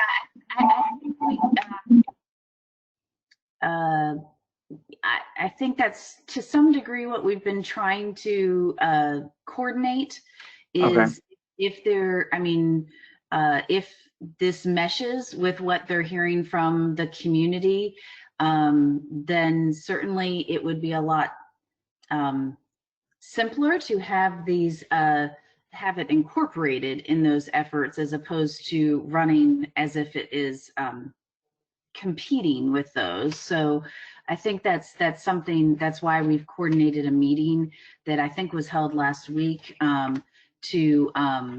between the consultants on both projects and the applicant on this plan amendment. Okay. All right. Thank you.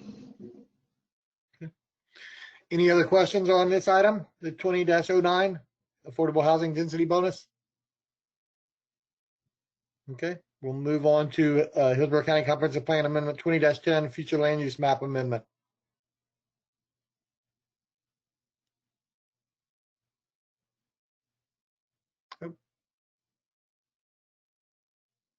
We can't hear you, Will.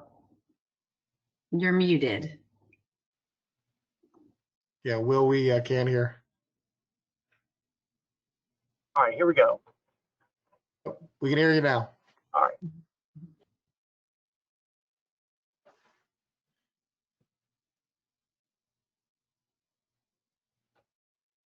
Are you able to see my PowerPoint? No, we cannot.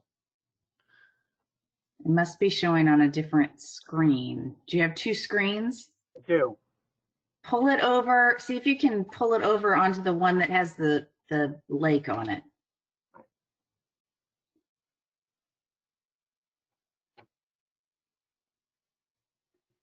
There we go. We see it now.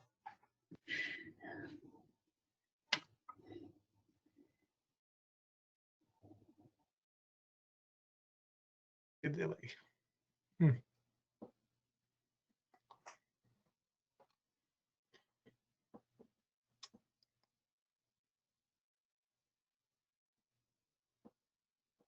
Right. Can you all see it? Yes. Okay. Good afternoon, Commissioners. Will Augustine, Planning Commission staff. The next agenda briefing item before you is Hillsborough County's Comprehensive Plan Amendment 2010.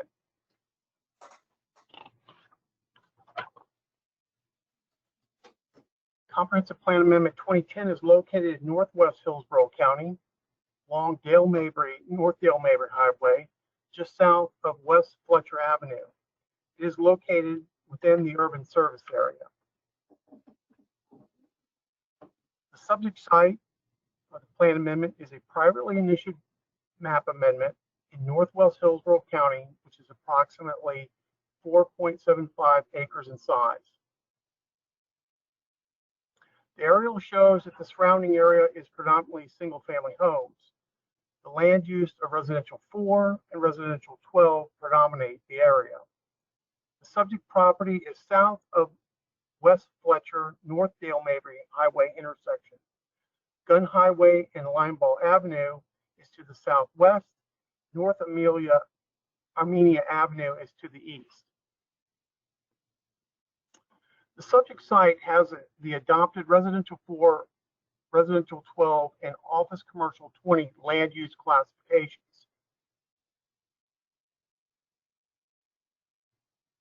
The large quasi-public parcel immediately to the southeast is Carrollwood Elementary School.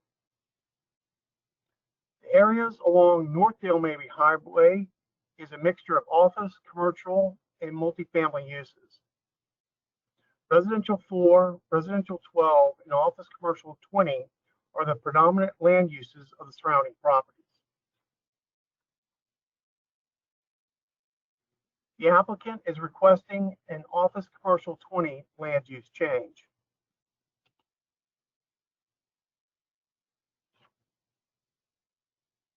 The currently adopted land use classification of residential 4, residential 12, and office commercial 20 allows a maximum of 64 dwelling units on the 4.75 acre site. For residential 4, suburban scale neighborhood commercial, office, or multi-purpose projects are limited to a build out of 7,198 square feet, which is a floor area ratio of 0.25. For residential 12, suburban scale neighborhood commercial, office, or multi-purpose projects are limited to a build out of 55,865 square feet, which is a floor area ratio of 0.50. For office commercial 20, suburban scale neighborhood commercial, office, or multi-purpose projects are limited to a build out of 51,888 square feet, which is a floor area ratio of 0.75. Total adopted build out potential is 114,880 square feet. With a land use change to office commercial 20, the subject site would have a potential build out of up to 95 dwelling units. Suburban scale neighborhood commercial, office, or multi-purpose projects are limited to a build out of 144,374 square feet, which is a floor area ratio of 0.75. And that concludes my presentation.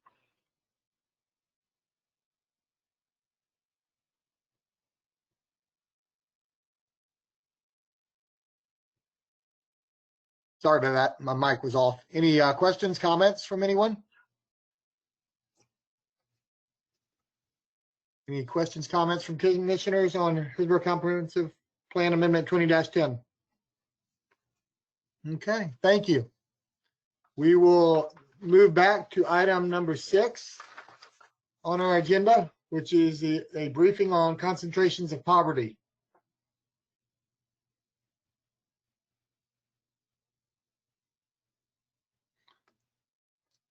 Terry, we can see you. Okay, yeah, my screen froze for a second. Okay. Okay, so I'm Terry again. I'll be presenting on the concentrations of poverty for 1970-2018. And at the conclusion of the presentation, I was asked to give you a preview of a new data and analysis tool. So at the end, if the slides change a little bit, it's intentional. We're transitioning to a new topic. But here's the presentation. This is an update to a presentation we did 2 years ago when it was concentrations of poverty 1970 to 2016. So we have new census data to analyze to bring the analysis a little bit more current. So what is poverty?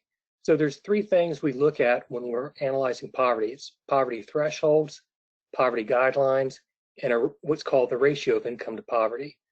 The poverty thresholds are a 48-cell matrix that gets updated annually. The matrix is applied nationwide. It doesn't take into account any type of local conditions. It's strictly a one-size-fits-all. So in this table, if you look at 4 people on the left-hand side, and then add in two of those members of the household or children, that would be your poverty threshold. So any income below that would put you into poverty. The poverty guidelines are a streamlined analysis or overview used for administering different types of federal programs. Very simplified. You just kind of look up the matrix. You see on this one, it's a little bit newer, 2020, and 4 people in a family, it's 26,200. And that's where you land in poverty for this analysis. And then the ratio of income to poverty, This has gotten a lot of discussion in the press, primarily about 2 or 3 years ago. A book came out called, I think it was Getting By on $2 a Day, which analyzed poverty trends across the country using a statistical tool called the Current Population Survey. And the authors of it was a book, and with some reports as well, identified a group of households that are getting by in what they call extreme poverty, people whose average income was around $2 a day. And when that book came out and the headline started discussing the book and whether it was accurate or inaccurate, there was a lot of information coming out about how poverty is calculated. And one of the things that I came across in researching that was poverty at the neighborhood level. So the genesis of this book came about looking at how Hillsborough County measured up or didn't measure up to other counties and MCAs, metropolitan statistical areas in the United States. And to do that, you need a couple of different tools. One is you need census tracts, which the census prepares every year. The census tracts can be refined, split. Very rarely are they consolidated, but they have a set population threshold. And they're good for 10 years of time. Since we're doing a longitudinal analysis, there was a new database that came on out of Brown University where they were able to manipulate the data, transpose some of the values, and generate data from 1970 through 2000 into 2010 census tracts. And by doing that, that gave us the ability to do a longitudinal analysis to see how population and poverty has changed spatially over time. And so what we're looking at are census tracts as surrogates for neighborhoods and looking at tracts where 40% or more of residents are poor. In the literature where they talk about concentrations of poverty, it's always 40% or more of the residents are poor. So that was our methodology as well. And so what we were trying to determine and validate was there a dispersion from city centers and or downtowns into suburban areas? This encroachment of the suburbs, is it happening? And when did the trend begin? And so we did an analysis. This is the 1970 analysis. And you can see, except for Plant City over here, and this is the only time Plant City appears in the analysis, almost all the census tracts are in South Tampa. And you have it pops up here for Harbor Island, West Tampa, over to the University of Tampa area, and then over through Ybor City and north.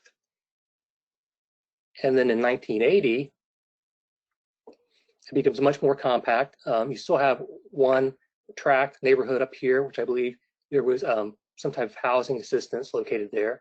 But similarly, downtown appears for a little bit. Once again, Ybor City, West Tampa. And then when we get into 1990, same thing. It's still very concentrated. We're not seeing any changes, any spatial dispersion. And then when we get to the year 2000, we have a booming economy. So we have even less tracts. The ones we do have are still pretty much concentrated here. And then when we get into 2010, the spatial pattern matches what was expected, what was being discussed in the literature of a decentralization away from downtown. As you can see here, here are the downtown tracts up towards the university area. And the tracts that have a red, that means that the values associated with them have a very high margin of error. So these could be false positives. They still light up, but we don't really trust them. And then for the most recent data for 2014 to 2018, you can see that many of those tracts have disappeared. And we still have some tracts up here throughout the university, throughout downtown.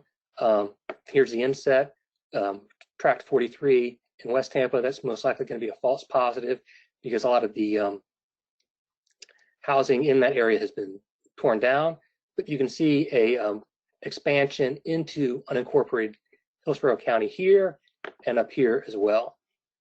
And so that's what we've seen in terms of the spatial dispersion of the concentrations of poverty. And that is it for that component of the presentation. I wanted to pause and see if there are any questions before I show you this tool for permit analysis. Okay, thank you. Any questions from commissioners on this item? Okay, thank you, Terry. You can go ahead. Okay.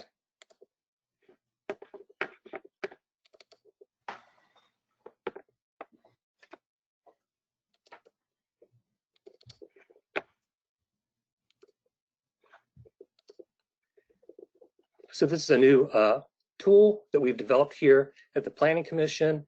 We track residential and commercial permit activity every quarter. We process it and analyze it. We publish spreadsheets. We use it for different purposes this permit data is harnessed for. And this is a new tool, a dashboard of this permit data. Because when we process the permits, we add lots of different attributes to it, things like planning area, census tract, it's geocoded, we have dates, we know the jurisdictions.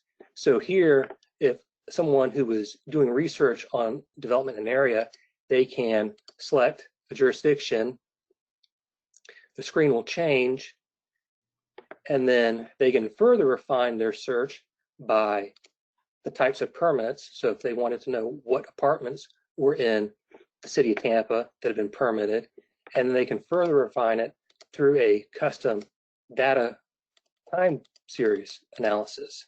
So I can set November 28th to June 10th. And once you select it, let me see, it should give you a retrieve a field. Whoops.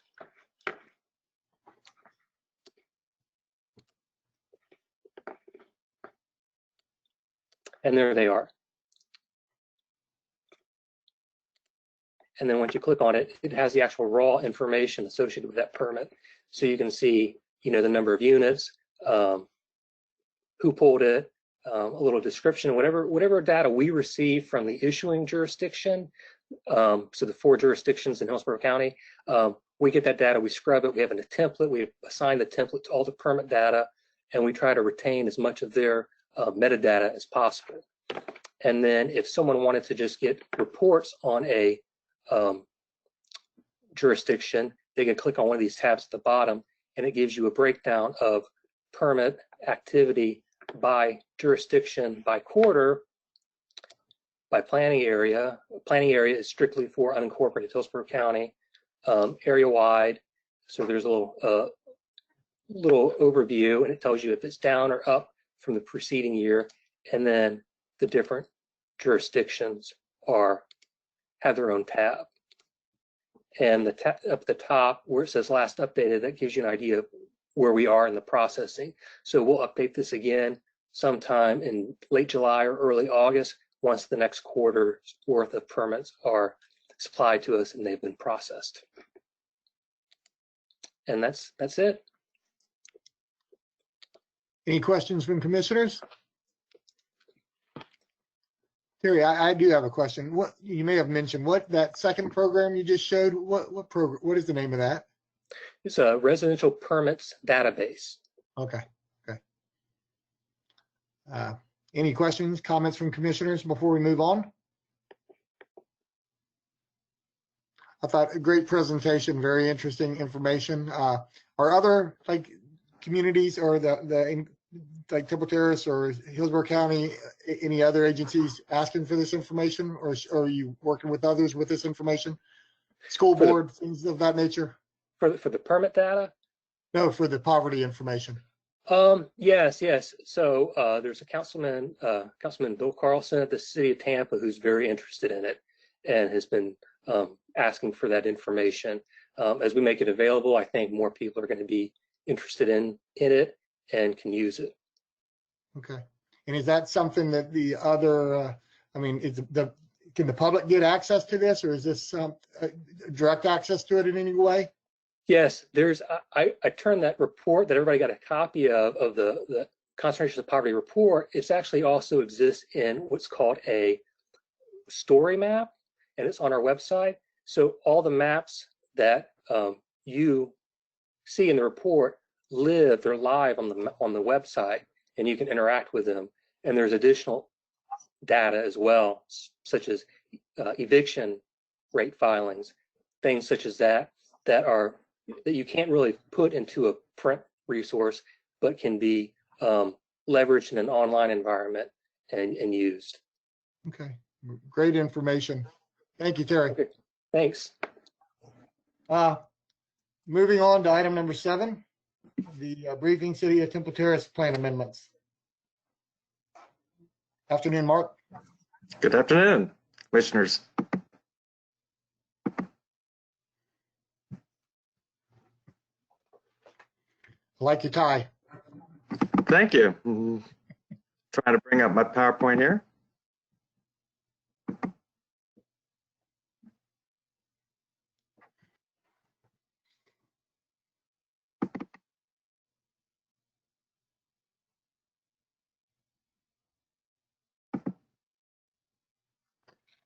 Commissioners, can everyone see my screen?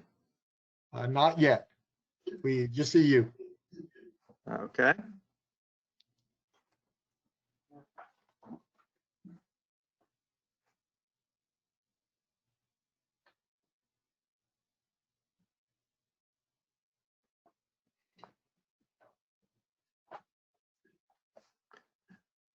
I'm afraid I don't see.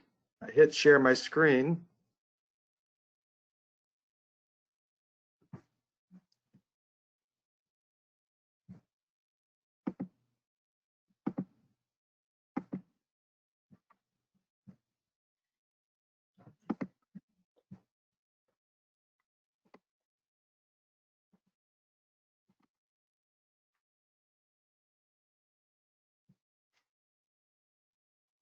Can you still hear me?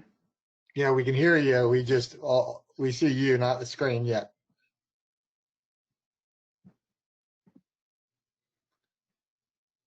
If you'd like, we could see if the Plant City amendments are ready. We could move on to that and give you a little bit of time. That is mine as well, unfortunately. Oh, yep.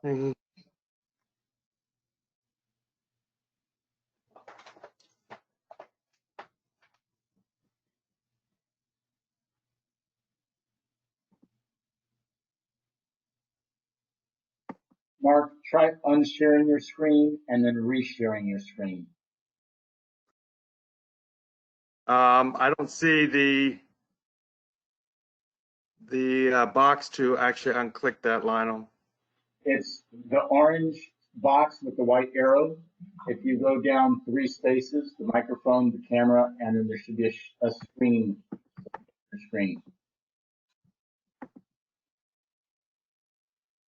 One more time, Lionel. If you see the orange box that has the little white arrow, go down 3 icons. The first one will be a microphone.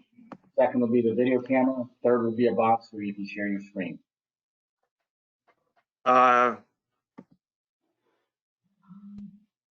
Look at your bottom, or also at the bottom of your screen, if you click on the blue snowflake.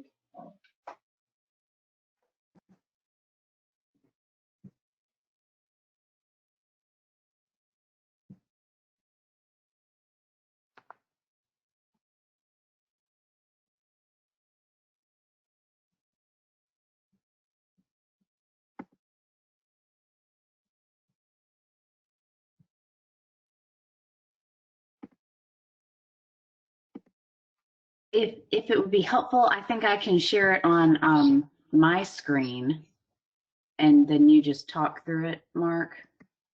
If that would work, I'm afraid I just don't see the box that Lionel's referring to. Okay, Melissa, you're presenter now. You can share your screen. Yeah, that's good. Okay, do you see? Hold on. No. You got to make sure you're seeing the right screen though. I'm seeing the proper first slide on my screen. Well, Okay. what I did.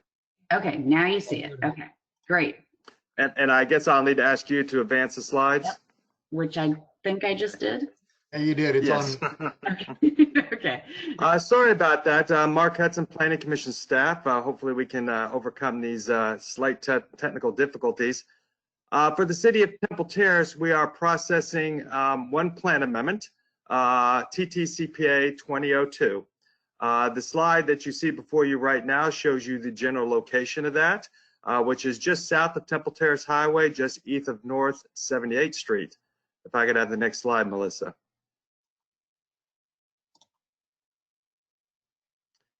This is an aerial of the site. You can see the area that's affected with the dashed lavender line. To the top of your screen is Temple Terrace Highway. It, of course, is on the east side of North 78th Street. If I could have the next slide, Melissa. Just seems a little delayed. There we go. By way of a little bit of background, this is privately initiated and it is small scale. It is only coming in at 3 acres. The current land use on the site is residential 9, and the applicant has requested residential 18. They're also in the process of doing a planned development zoning district. Their interest is to develop the property with townhomes. If I could have the next slide. This shows you the land use as it stands today. Of course, the area that is affected is surrounded by the dashed black line. Again, it's just south of Temple Terrace Highway, just to the east of North 78th Street. To the north is areas in unincorporated Hillsborough County, which has a land use designation of residential 12. To the east and south, that is within the city of Temple Terrace, and that currently has a plan category of residential 18, which is also the plan category that's being requested by the applicant. Across North 78th Street on the west side, there is a neighborhood named Temple Park that is an unincorporated county and has a land use designation of residential 9. If I could have the next slide, Melissa. Yeah. This would show you the map, the adopted future land use map, if this plan amendment was approved by Temple Terrace City Council.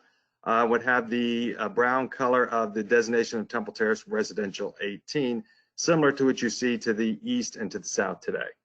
If I could have the next slide. This shows you the potential impacts if this plan amendment was approved. Currently, it has entitlements for 27 dwelling units. If this plan amendment was approved, that would increase to 54 dwelling units. So it would be a more dense development pattern that would be allowed along this segment of North 78th Street. Next slide. This plan amendment is scheduled to come before you for your consideration on July 13th. And being a small scale plan amendment, it is tentatively scheduled to be heard by Temple Terrace City Council on August 18th for their action. And with the next slide, that concludes my presentation, and I'd be happy to respond to any questions you may have. Okay, thank you, Mark. Any questions from commissioners on this item? Okay, no questions. We're going to move on to agenda item 8, which is city plan amendments.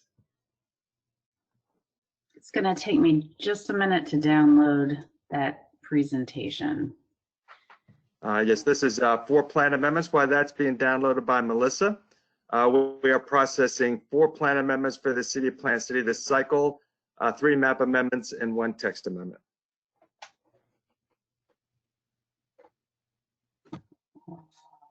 Okay, so we need to get to,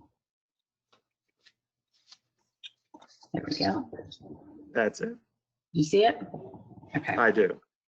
Great. As I mentioned previously, these are we're briefing you today on 4 plan amendments, 3 text and, 3 map and 1 text. The first 2 plan amendments, both the text and the map, relate to the redevelopment or the development of the Walden Lake Golf Course, which has closed, and the applicant has proposed a new village town center for that community. By way of a little bit of background for the text amendment, it's been privately initiated, It's a small scale text amendment because it's relation to a small scale map amendment, which I'll talk about in a moment. The applicant has developed language that they're proposing to add to the Imagine 2040 Plant City Comprehensive Plan to allow for the consideration of a village town center at the location that they are seeking within Walden Lake. If I could have the next slide.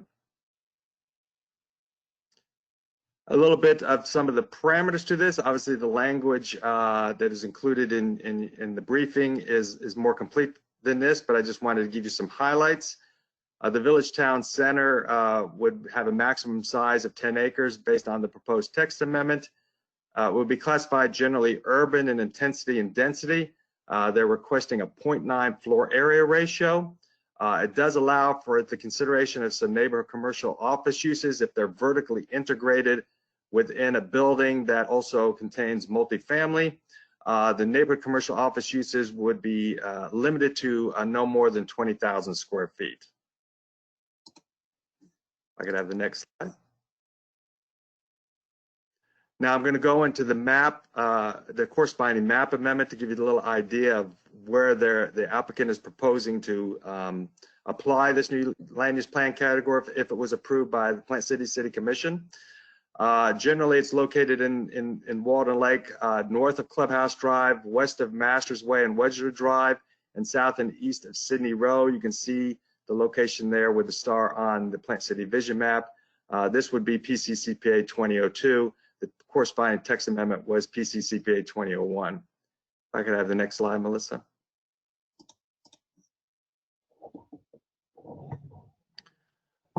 This is shows you an aerial of the area that the applicant has applied for. Of course, as I mentioned previously, the clubhouse and the corresponding golf course has been closed for some time. There is a corresponding plan development rezoning that's being proposed to develop some of the other areas within the golf course within Walden Lake, but the area that's being affected that requires a land use change is shown in dashed lavender line. You can see some of the area that's been developed out currently within Walden Lake, showing some of the neighborhoods that surround this area. The existing clubhouse, which is scheduled for removal, is just south of that.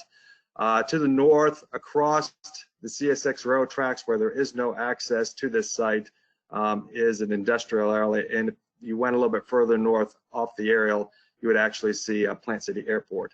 But this shows the general proposal of the applicant for this new site.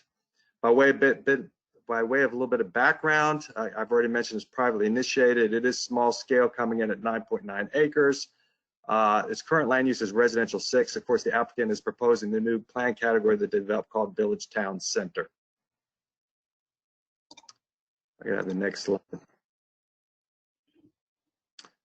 This shows you the land use map as it stands today. You can see the yellow color of the Plant City Residential 6, which basically is applied to all of Walden Lake that is shown on this particular slide. And you see the industrial park that is north of the CS railroad tracks. As I mentioned, there are some proposals to develop some of the other areas that will have to be considered by both the Plant City Planning Board and the Plant City Commission. But the area that will be presented to you to get your recommendation on it at a scheduled public hearing is the area that is surrounded by the dashed black line.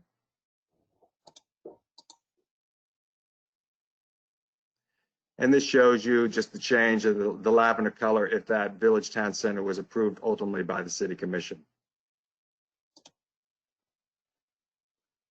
Now, what is the potential development if this was allowed to occur? Currently, with residential 6 plan category, it would allow 59 units. The new proposal is for a 0.9 FAR, which that would equate to almost 400,000 square feet of multifamily uses.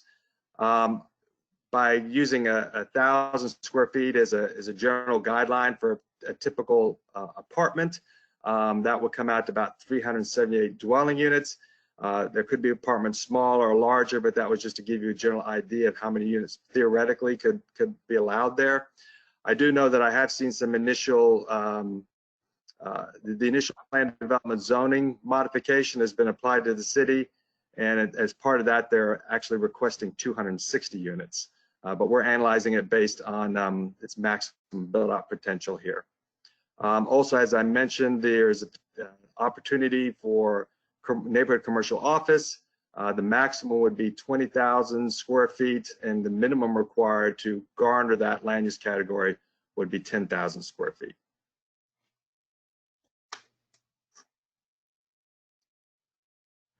And this is typically where I share with you the schedule for the plan amendment, when you can expect to hear this and to contemplate it and to make your recommendation. The city administration has an interest in having the plan amendment and the corresponding modification to the plan development zoning district heard concurrently, particularly by their planning board and by the commission ultimately. So we are waiting for direction from them as far as the ultimate schedule for both of these plan amendments. And once we do, we will schedule them and provide for Jason proper notification for everyone within 250 feet, and also to the homeowner association. And that typically is supplied to the surrounding neighborhoods 30 days in advance of the first public hearing, in this case, the planning board.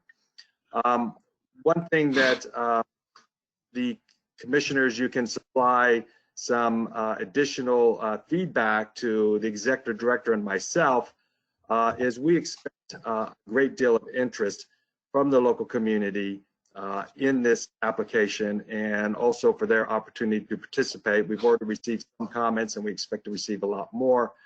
And over the next few weeks, I'd like to give both the executive director and myself some direction on how and where you might like to conduct this public hearing.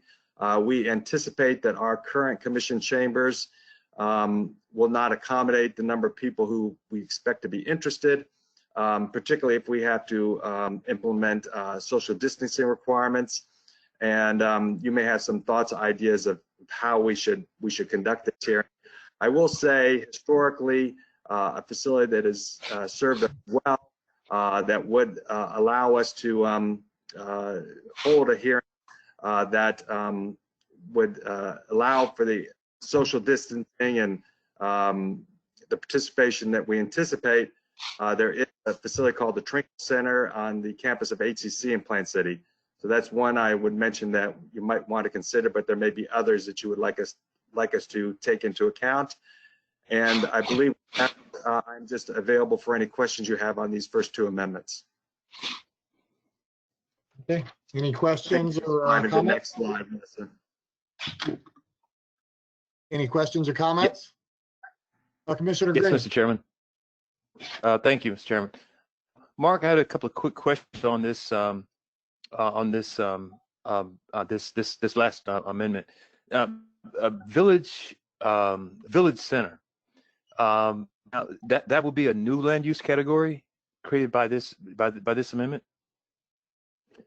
Correct. The applicant, Plant City currently has 15 land use categories. The applicant felt that none of those plan categories really met the need as far as providing a village town center within basically an existing built-out community of Walden Lake.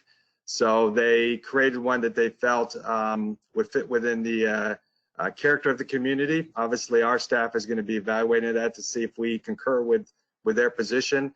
But this would be a new plan category that would be applied to the map area that was shown on the previous slides. Okay, and none of our mixed use categories sort of come close to what's needed here.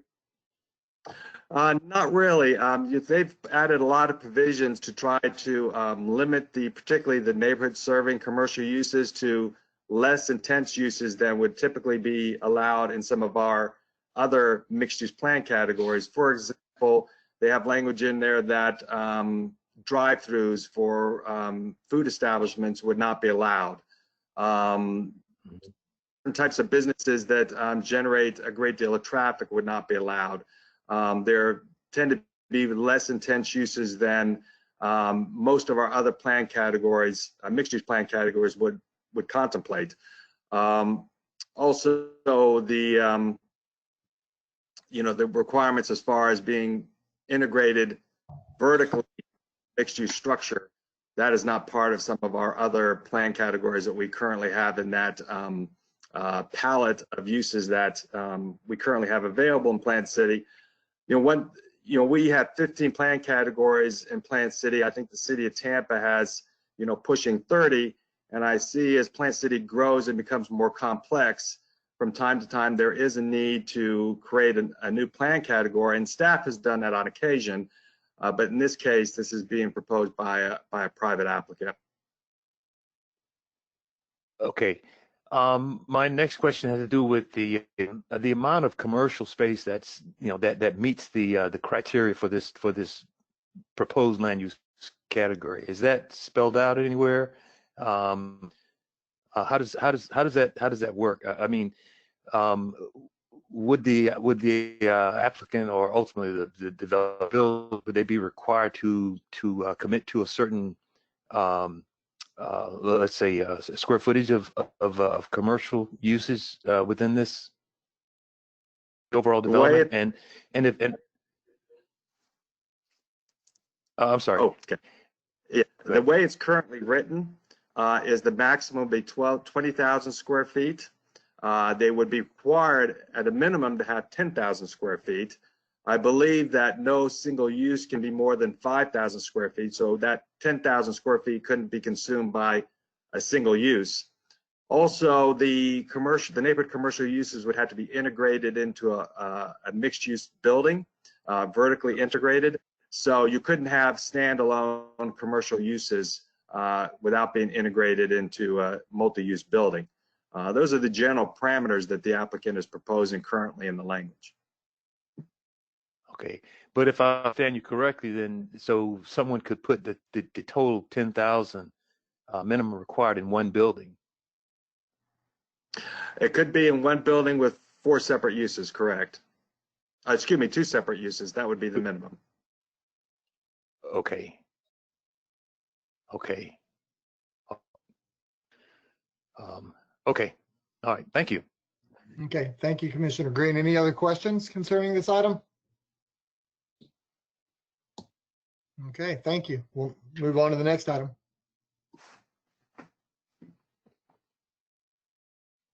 The next plan amendment is PCCPA 2003. It's located up in the development known as Vieira. It's south of East Nice Griffin Road, west of Charlie Taylor Road, north of Midway Road, and east of Fraser Lane. And you can see it designated on the Plant City Vision map with a star, and located in the northeast area of the community. We have the next slide. This is an aerial of the site. The affected area is surrounded by the lavender dash line. To the north is the lower Green Swamp Nature Preserve. To the south are areas that are already part of the Vieira development. And you can see some of the low density single family home and agricultural uses around this vicinity of Plant City and also in parts of unincorporated Hillsborough County. If I can have the next slide. By way of background, this is privately initiated. This is unlike the previous one. This is a regular scale plan amendment coming in at almost 90 acres. The applicant's requesting to go from mixed use residential commercial, residential for natural preservation to mixed use residential commercial. If I could have the next slide. Now to show you this map, one thing I wanted to point out is some of the area within the black dashed line already has the plan category that is being requested by the applicant. That area has never been properly defined either by a survey or a legal description. So by direction of the city attorney, we are looking to reestablish the borders with a proper survey and legal description. So that's why we are noting the change going from mixed use residential commercial R4 natural preservation to mixed use residential commercial, even though some of that area already has that plan category. You can see it's at the south west corner of Nice Griffin Road and Charlie Taylor Road. And this slide shows you basically, if this was approved, how that mixed use node would increase in size.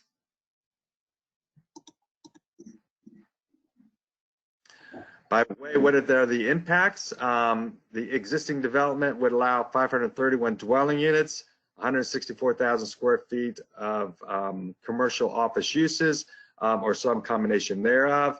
That would increase to 917 dwelling units and 408,000 square feet of neighborhood commercial office uses, or some combination thereof, if approved.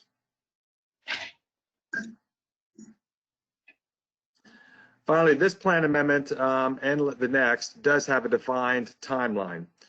We are expected to have a meeting with the planning board on June 24th. That will be a virtual meeting, and we are also placing on our website, like the city's, instructions how the adjacent property owners can participate in that discussion. The Planning Commission hearing is scheduled for July 13th. We have a transmittal hearing with the City Commission projected for August 10th. And if the city gives us direction to transmit this to the Department of Economic Opportunity, we expect it to come back and have a potential adoption hearing in October of 2020. And Commissioners, that concludes my presentation, and stand for any questions you may have. Okay. Any questions from commissioners on this item? Okay, we'll move on. Oh, Commissioner Green. Mr. Chairman, I'm sorry, Mark, I do have one follow-up question on the previous town center, village center amendment. Real quick though, are there any open space requirements associated, or would there be open space criteria associated with this land use amendment? Off the top of my head, I cannot recall. I cannot. Community open space. Okay. Off the top of my head, as far as this plan category, I don't recall any. There is, I think, requirements for community gathering spaces within the area, that the area has to be open to the public, can't be gated off. One thing to realize is the applicant does have control over other lands, and I think they're proposing open space in other areas of the project. Might not be predominantly within the village center itself. But when we do come back and present this to you, I'll be sure to call those out and highlight those requirements based on the language they provided. Okay, thank you. Okay, any other questions? Okay, we'll move on to the last item, 20-04. Finally, the last plan amendment that we are processing is located north of Interstate 4, west of North Park Road, south of East Allen Road, and east of North Maryland Avenue. It's PCCPA 2004, and you can see on the vision map, it's just north of the major commercial activity center located at the interchange of Park Road and Interstate 4.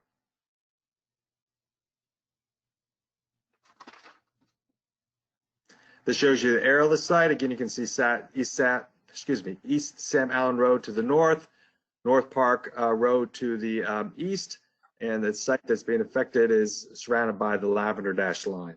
The one area that you may be familiar with if you travel on I-4 is a little bit further to the south on the northeast corner of the intersection of Park Road and Interstate 4 is Stingray Chevrolet, and that's pretty prominent in the arrow that you see before you. So this is just a bit north of that on the opposite side of North Park Road, or the west side of North Park Road. If I could have the next slide. This again is privately initiated. It's a regular scale plan amendment again, so it will be required to go to the Department of Economic Opportunities for review. It's 18.2 acres. The property is bifurcated between commercial and residential 6, and the applicant is requesting Plant City residential 20.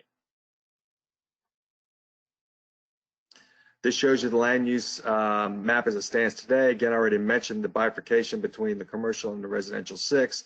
The commercial abutting North Park Road and the residential 6 abutting North Maryland Avenue. You can see the commercial corridor for this major interchange in Plant City between I-4 and Sam Allen Road. And if we look at how the map would look if it was approved by the City Commission, you'll see that it will change to that brown residential 20 to allow predominantly residential development. And the next slide shall show you the potential impacts. Currently, the site is approved for 180 dwelling units. You can also develop it with almost 165,000 square feet of commercial office uses. That would increase to 364 dwelling units, but correspondingly, the commercial entitlements would go down significantly from that original 164,000 to just under 20,000 square feet of general commercial office uses. Again, this is on the same timeline as the previous one. So we'll be having a virtual meeting with the Planning Board on June 24th. The Planning Commission's public hearing will be July 13th, and the City Commission meeting on transmittal hearing on August 10th. And we would expect if the City Commission does choose to direct staff to transmit that to DEO, that would come back for final consideration in October 2020. And I think I have one more slide after this just to show you the relative locations of all three plan amendments, all three map amendments, I should say, to each other. You can see two of them are located in the northeast area of Plant City, and of course the first one I mentioned was located within the development of Walden Lake. And with that, I stand for any questions you have. Okay, any questions? Okay, no questions. Thank you. Thank you. Okay, we're going to move on to item number 9. This is the compensation review of our executive director, Melissa. Everybody should have received the information. It's part of the agenda. This should have taken place in April. However, since we did not have a meeting in April and then in May we had the virtual meeting, we're still having a virtual meeting, but we decided to do it in June. So I'm going to ask Tracy if he has anything to say, and then I will cover what I need to say. Tracy, do you have anything to say related to this or cover? No, I don't, Mr. Chairman. Okay. I did want to mention that as part of this packet, the review that we performed on March 9th, 2020 is included. And that shows the ratings that we gave to Melissa. That's a part of the third page of this, or actually it might be the second page, so let me see. Actually, looks like it's like the fifth of 5 pages in the packet that we were provided is the review. With regards to this item, there's 2 things that we need to consider. We need to consider look at Melissa's contract term, the actual term currently, and we need to look at any pay increases that we may want to consider. I did want to mention the pay increase could be actually a salary increase, or it could be a one-time bonus. In terms of the contract term ends at the end of 2022. So we may want to look at possibly extending it a few years, and that's something we can discuss. If we extend it, we could possibly, if we wanted to, we could extend it 3 years out to the end of 2025. That's one item we may want to consider doing. With regards to the contract, I did ask Melissa what the staff got in terms of raises in December. The staff raises went into effect in December, and staff raises ranged from 3% to 4.25%. Only 2 employees got 4.25%. Most staff, per discussions with Melissa, got 3.5%. There is obviously some questions with the COVID-19 and the state of what's going on right now as to there's some uncertainty as to what increases will be given next year. So just wanted to mention that to you. But any discussion, any comments concerning this? Like I said, there's 2 items I think we should probably consider. It's the term of the contract, which currently ends in the year 2022, just because we might want to look at extending that, because there is, if for some reason, that I think it gives the agency a little more stability, and staff knowing that the executive director is locked into a little bit longer contract. That's one reason I would propose looking at possibly extending that. And if we extended it 3 years, we'd put her out to 2025. That's one item just to consider. The other item is what type of pay increase Melissa, we may want to offer. It could be, like I said, a salary increase, or it could be a one-time bonus. The reason I mentioned the one-time bonus is because of the uncertainty concerning with everything going on and what raises may be provided to staff next year. And I'll ask Melissa if she has any comments before we get into discussion, if there's anything she'd like to add. If I missed anything, or oh, let me mention one last thing. Melissa started in, what is it, 15, right? January 1st of 15. Her salary was $140,000 at that point. Currently, it's a $163,105. Just for the sake of numbers, if we were to give her a 3% raise, it'd be $4,000, and if we like a 3% raise or 3% bonus, it would calculate out to about $4,893 exactly. If we gave her a 2.5%, it'd be $4,077. I'm just throwing those numbers out just so you know what we're talking about. So I'll let Melissa, if she has anything she'd like to add, and then I'll just open it up for questions from or comments from or other board members. Melissa? I would just add that, well, one, I appreciate you all even discussing this, but if there is anything considered related to the salary, I do think considering whether it's a portion or all of it in a bonus would be best for the agency, given the fact that there's a lot of uncertainty about future year budgets. We know what we have in this year's personnel budget, but there is a lot of uncertainty about next year's budget and whether or not at this time the county has not given us an indication as to whether or not merit increases will be considered in next year's budget. Okay, thank you, Melissa. Any comments from commissioners? Questions? It's Commissioner Joseph, Mr. Chair. Commissioner Joseph, thank you. Yes, I just wanted to say that I'm in agreement with you. I think that the extension to, was it 3-year edition? I think you said 2025 is a good idea. I think for all the reasons that you mentioned, the continuity, giving staff and everyone we work with peace of mind going forward, that Melissa will be there. I did want to say that I think she's done a great job.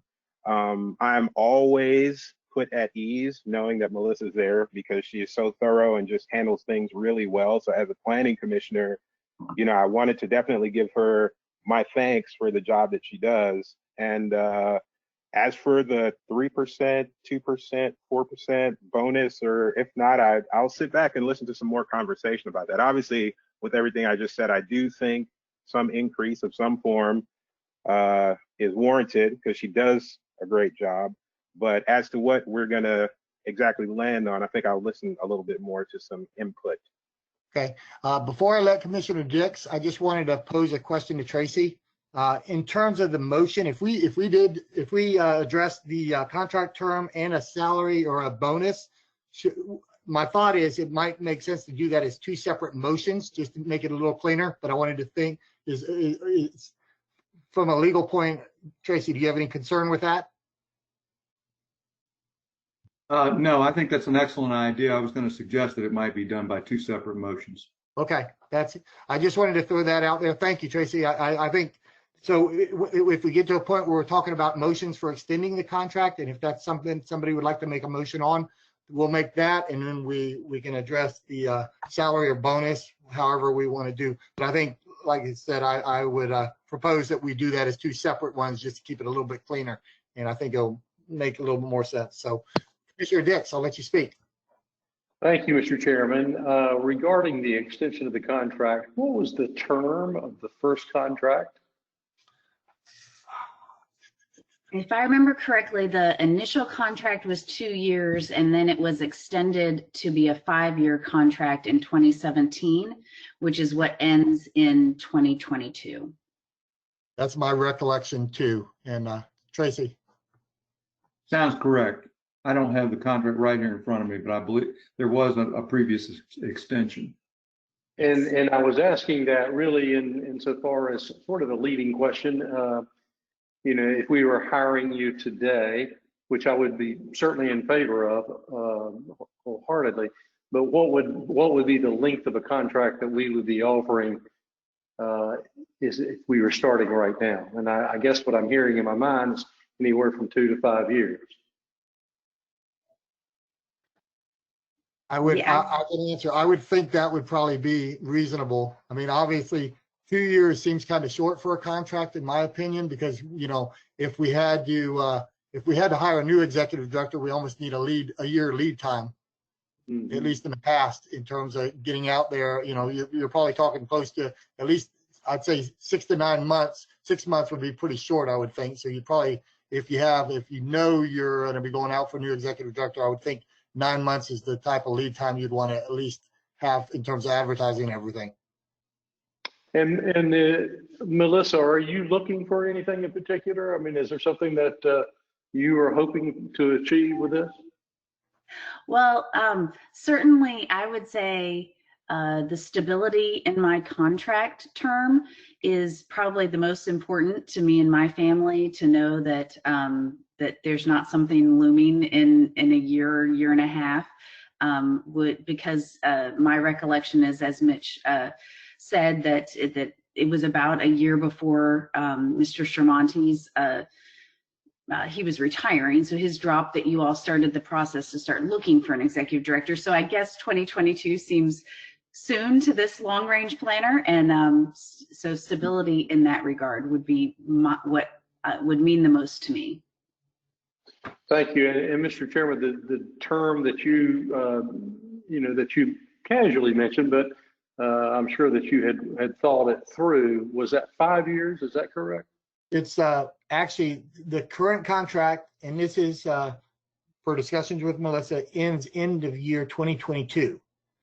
If we extended it 3 years, that would take it out to end of 2025. So and that would be, so it's, we've got so that would be a 3-year extension to the existing, would take it out to 2025. That's kind of what I had in my mind. I thought that seemed kind of reasonable, but like I said, I'm interested in hearing what you guys have to say too.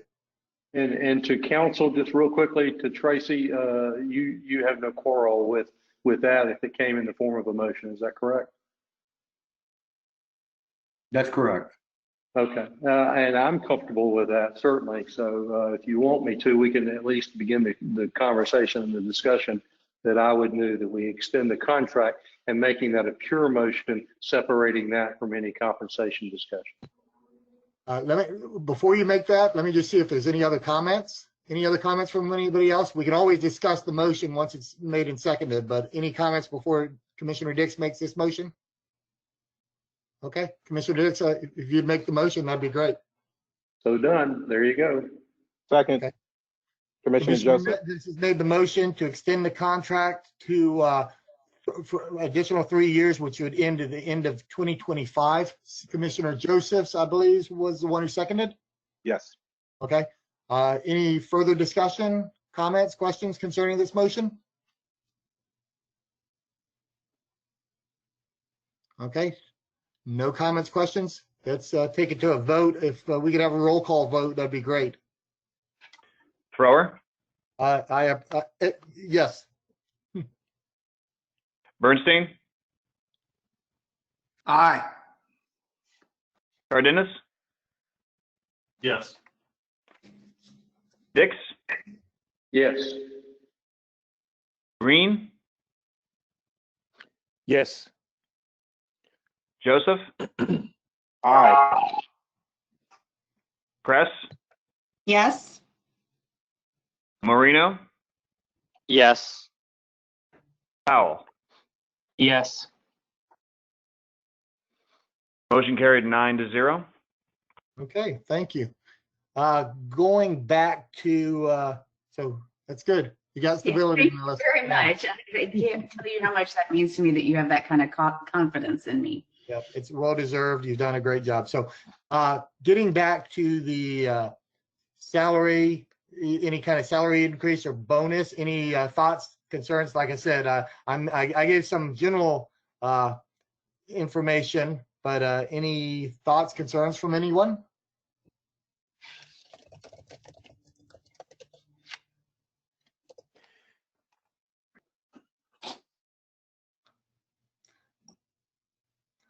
like I said, employees in December got, typically it ranged from 3 to 4.25. 3.5 was the what most staff got. That was in December. Like I said, I was kind of, I'll just tell you where I'm thinking. I was kind of thinking of 2.5 or maybe 3, just given the uncertainty of next year. I mean, I almost was leaning towards 2.5 just because, and I was kind of thinking a bonus, to tell you the truth. But that's just my thought. Any other? Commissioner Dix? Mr. Chairman, what you're saying there makes perfect sense. And I would, provided Melissa is acceptable to this, what I would do is if there's any budgetary concerns, to make that a bonus as you're suggesting, but to amortize that over the remaining period in the year rather than one lump sum. And I concur with you on the amount. Okay. I would I'm trying to think about that. understand how that would work, right? Which I might not. I think it would be most helpful to the agency if anything came out of this fiscal year, which ends September 30th. Yeah, no, I do agree. I think that might, especially since with budgeting and everything, I think it's probably better to do it as a one-time, I would think. Yeah, I don't disagree that, I don't disagree that it should come out of this fiscal year. I was just trying to spread it out between now and so, into this fiscal year, September 30th. Okay. Yeah, that makes that, yeah. I mean, as long as I would think she's paid before September 30th, so it comes out of this year's budget, this fiscal year budget. So, okay. Absolutely. So, Commissioner Dix has made a motion to give, what was the percentage you stated? I believe that you said 2.5%. I was following your lead on that. Yeah, well, the 2.5% would be it'd be $4,077 based on the calculation based on Melissa's current salary, which is the 163,105 is per discussions with Melissa. Is that correct? That's her current salary. 2.5% would calculate out to $4,077.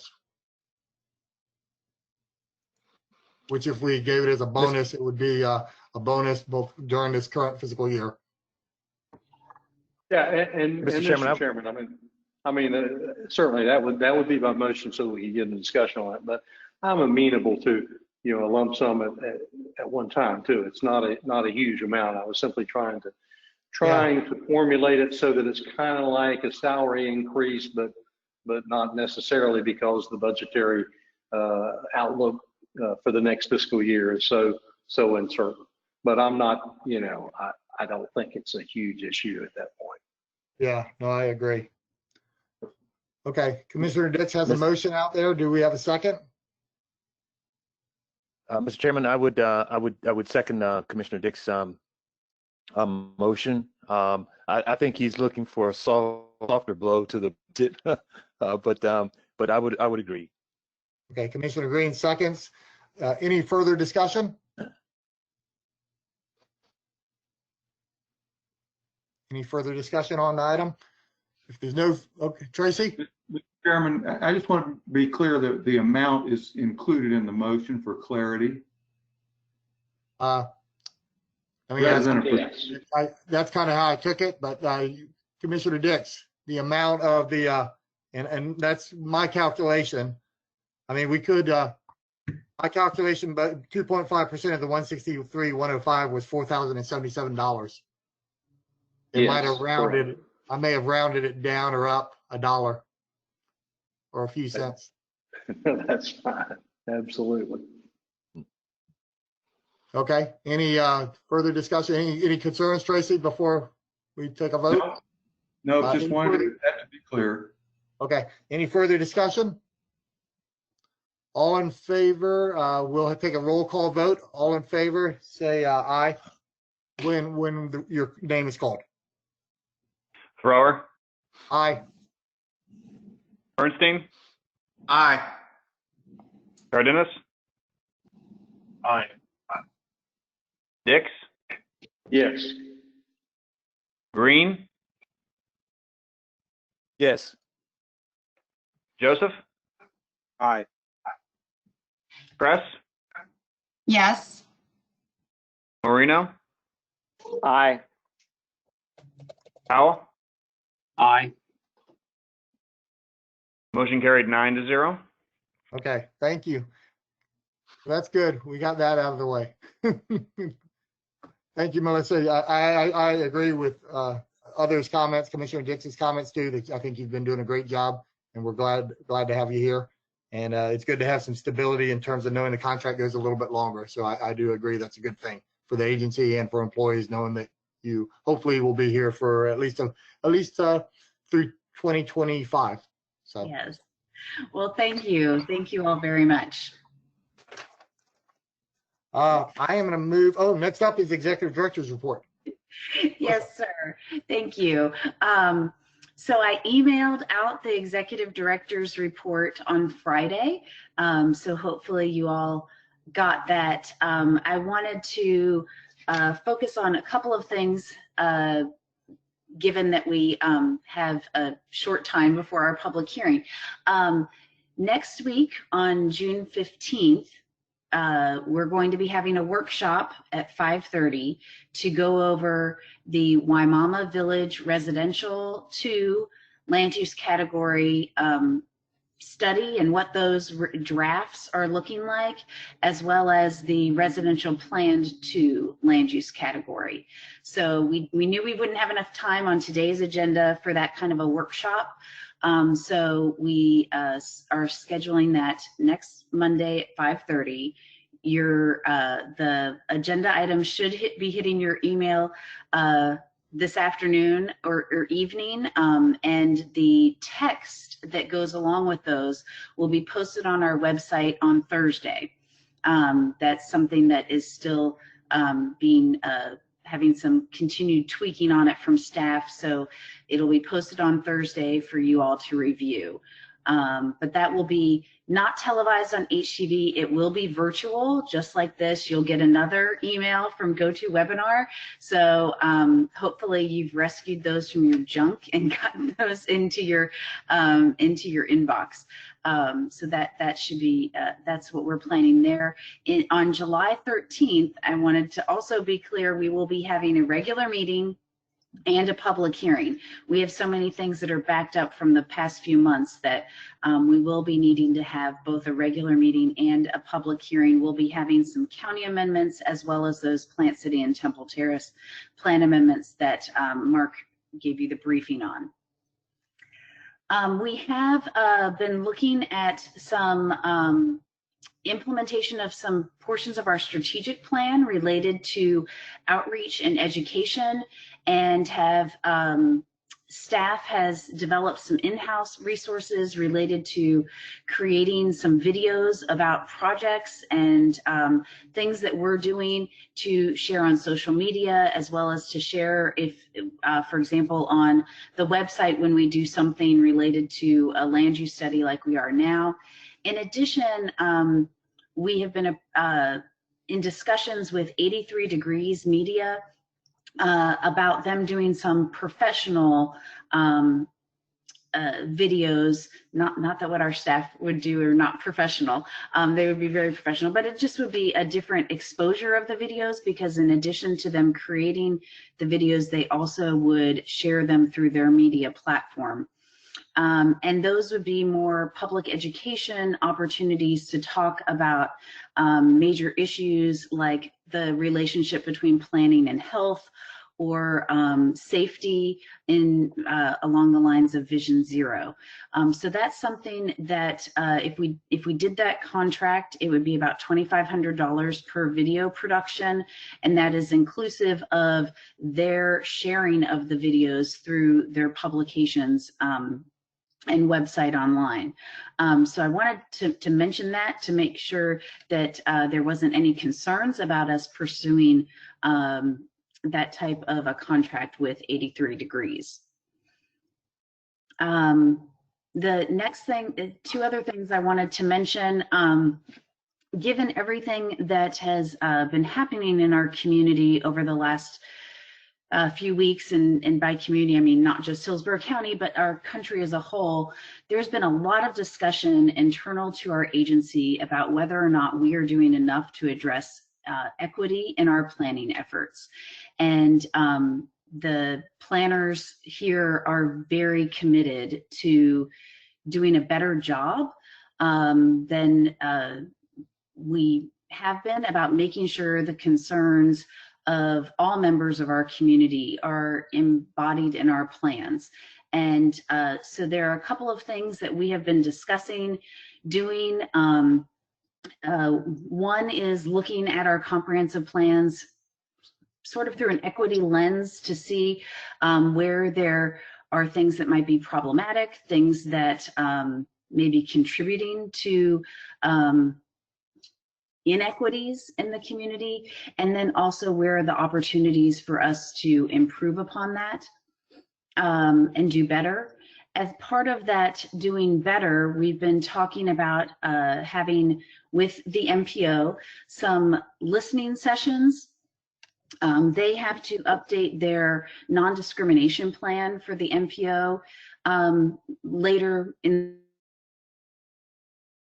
months. And we thought there would be an opportunity to go out and hear from the community what some of their concerns were, not just on transportation, but also about land use and affordable housing and things of that nature. It would fit in very timely with the update of some of the other sections of the county's comprehensive plan, as well as the opportunity to fold those into future amendments to Tampa's plan as we continue to update that more on an evolving basis as opposed to one big update. So those are some of the ideas that staff has initially brainstormed. We're very open to if you all have feedback and ideas and things that we can do better in this regard.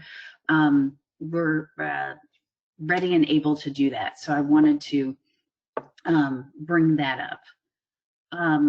And then the last item I had was just an update on the agency operations and facilities, because as you can tell, most of us are still at home. There are some staff who are going in the office, like you saw, Yanika and Krista and Will were all there at the office. And so staff come in as they need to. At this point, County Center is still not open to the public.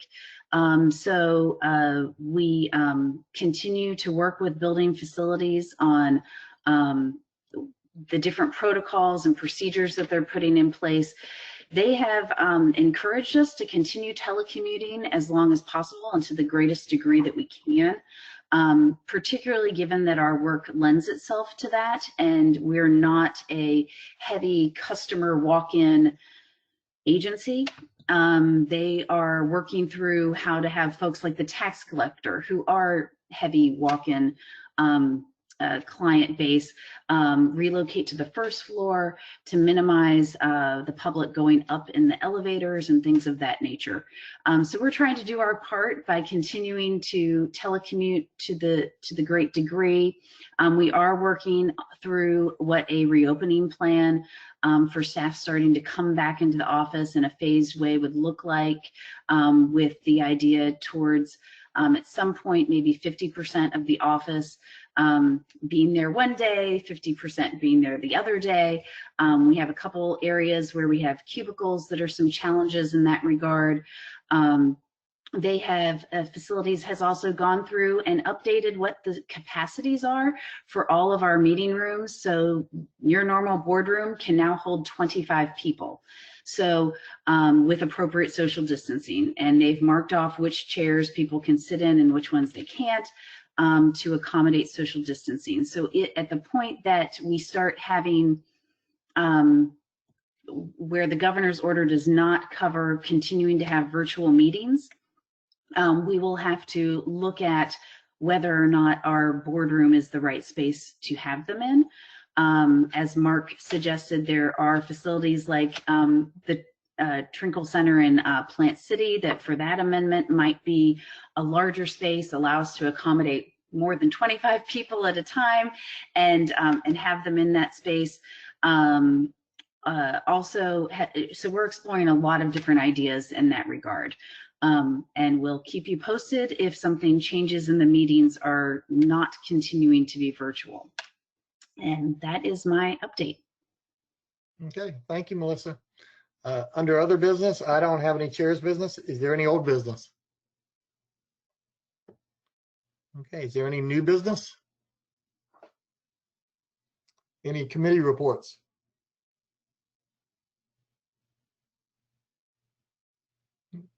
Commissioner Powell.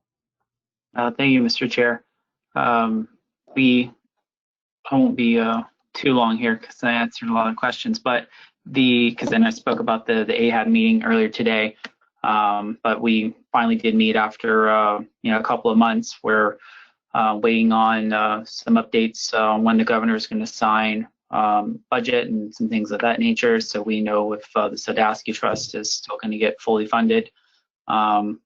Still being proposed, but that's still obviously like up in the air until budgets are signed and approved by the governor. So we're just kind of in a holding pattern right now. So, and that's my report. Okay, thank you, Commissioner Powell. Any other committee reports? Commissioner Marino. The Global Roadways Committee, our last meeting, that was just mainly about our public participation plan. And then what we had missed just because of the schedules didn't match up to the May MPO meeting was the approval of the unified work plan. So that there were some projects that came out of the Global Roadways Committee that were very well received by the rest of the MPO members, and also the June 30th MPO meeting that will be the public hearing coming up for that discussion. Okay, thank you. Any other committee reports? Okay, no other committee reports. I did want to mention we do have the Planning and Design Awards on October 27th at the Strauss Center. So just wanted to mention that because they'll be here before we know it. But and we also have a Hillsborough County and a City of Tampa public hearing beginning at 5:30 is the Hillsborough County public hearing. So just wanted everybody to know we'll have that public hearing. Otherwise, this meeting is adjourned. Thank you. Yes, and if all the commissioners can go and click on the next link for the public hearing, we'll be all set. Thank you. Thank you, Melissa. Thank you.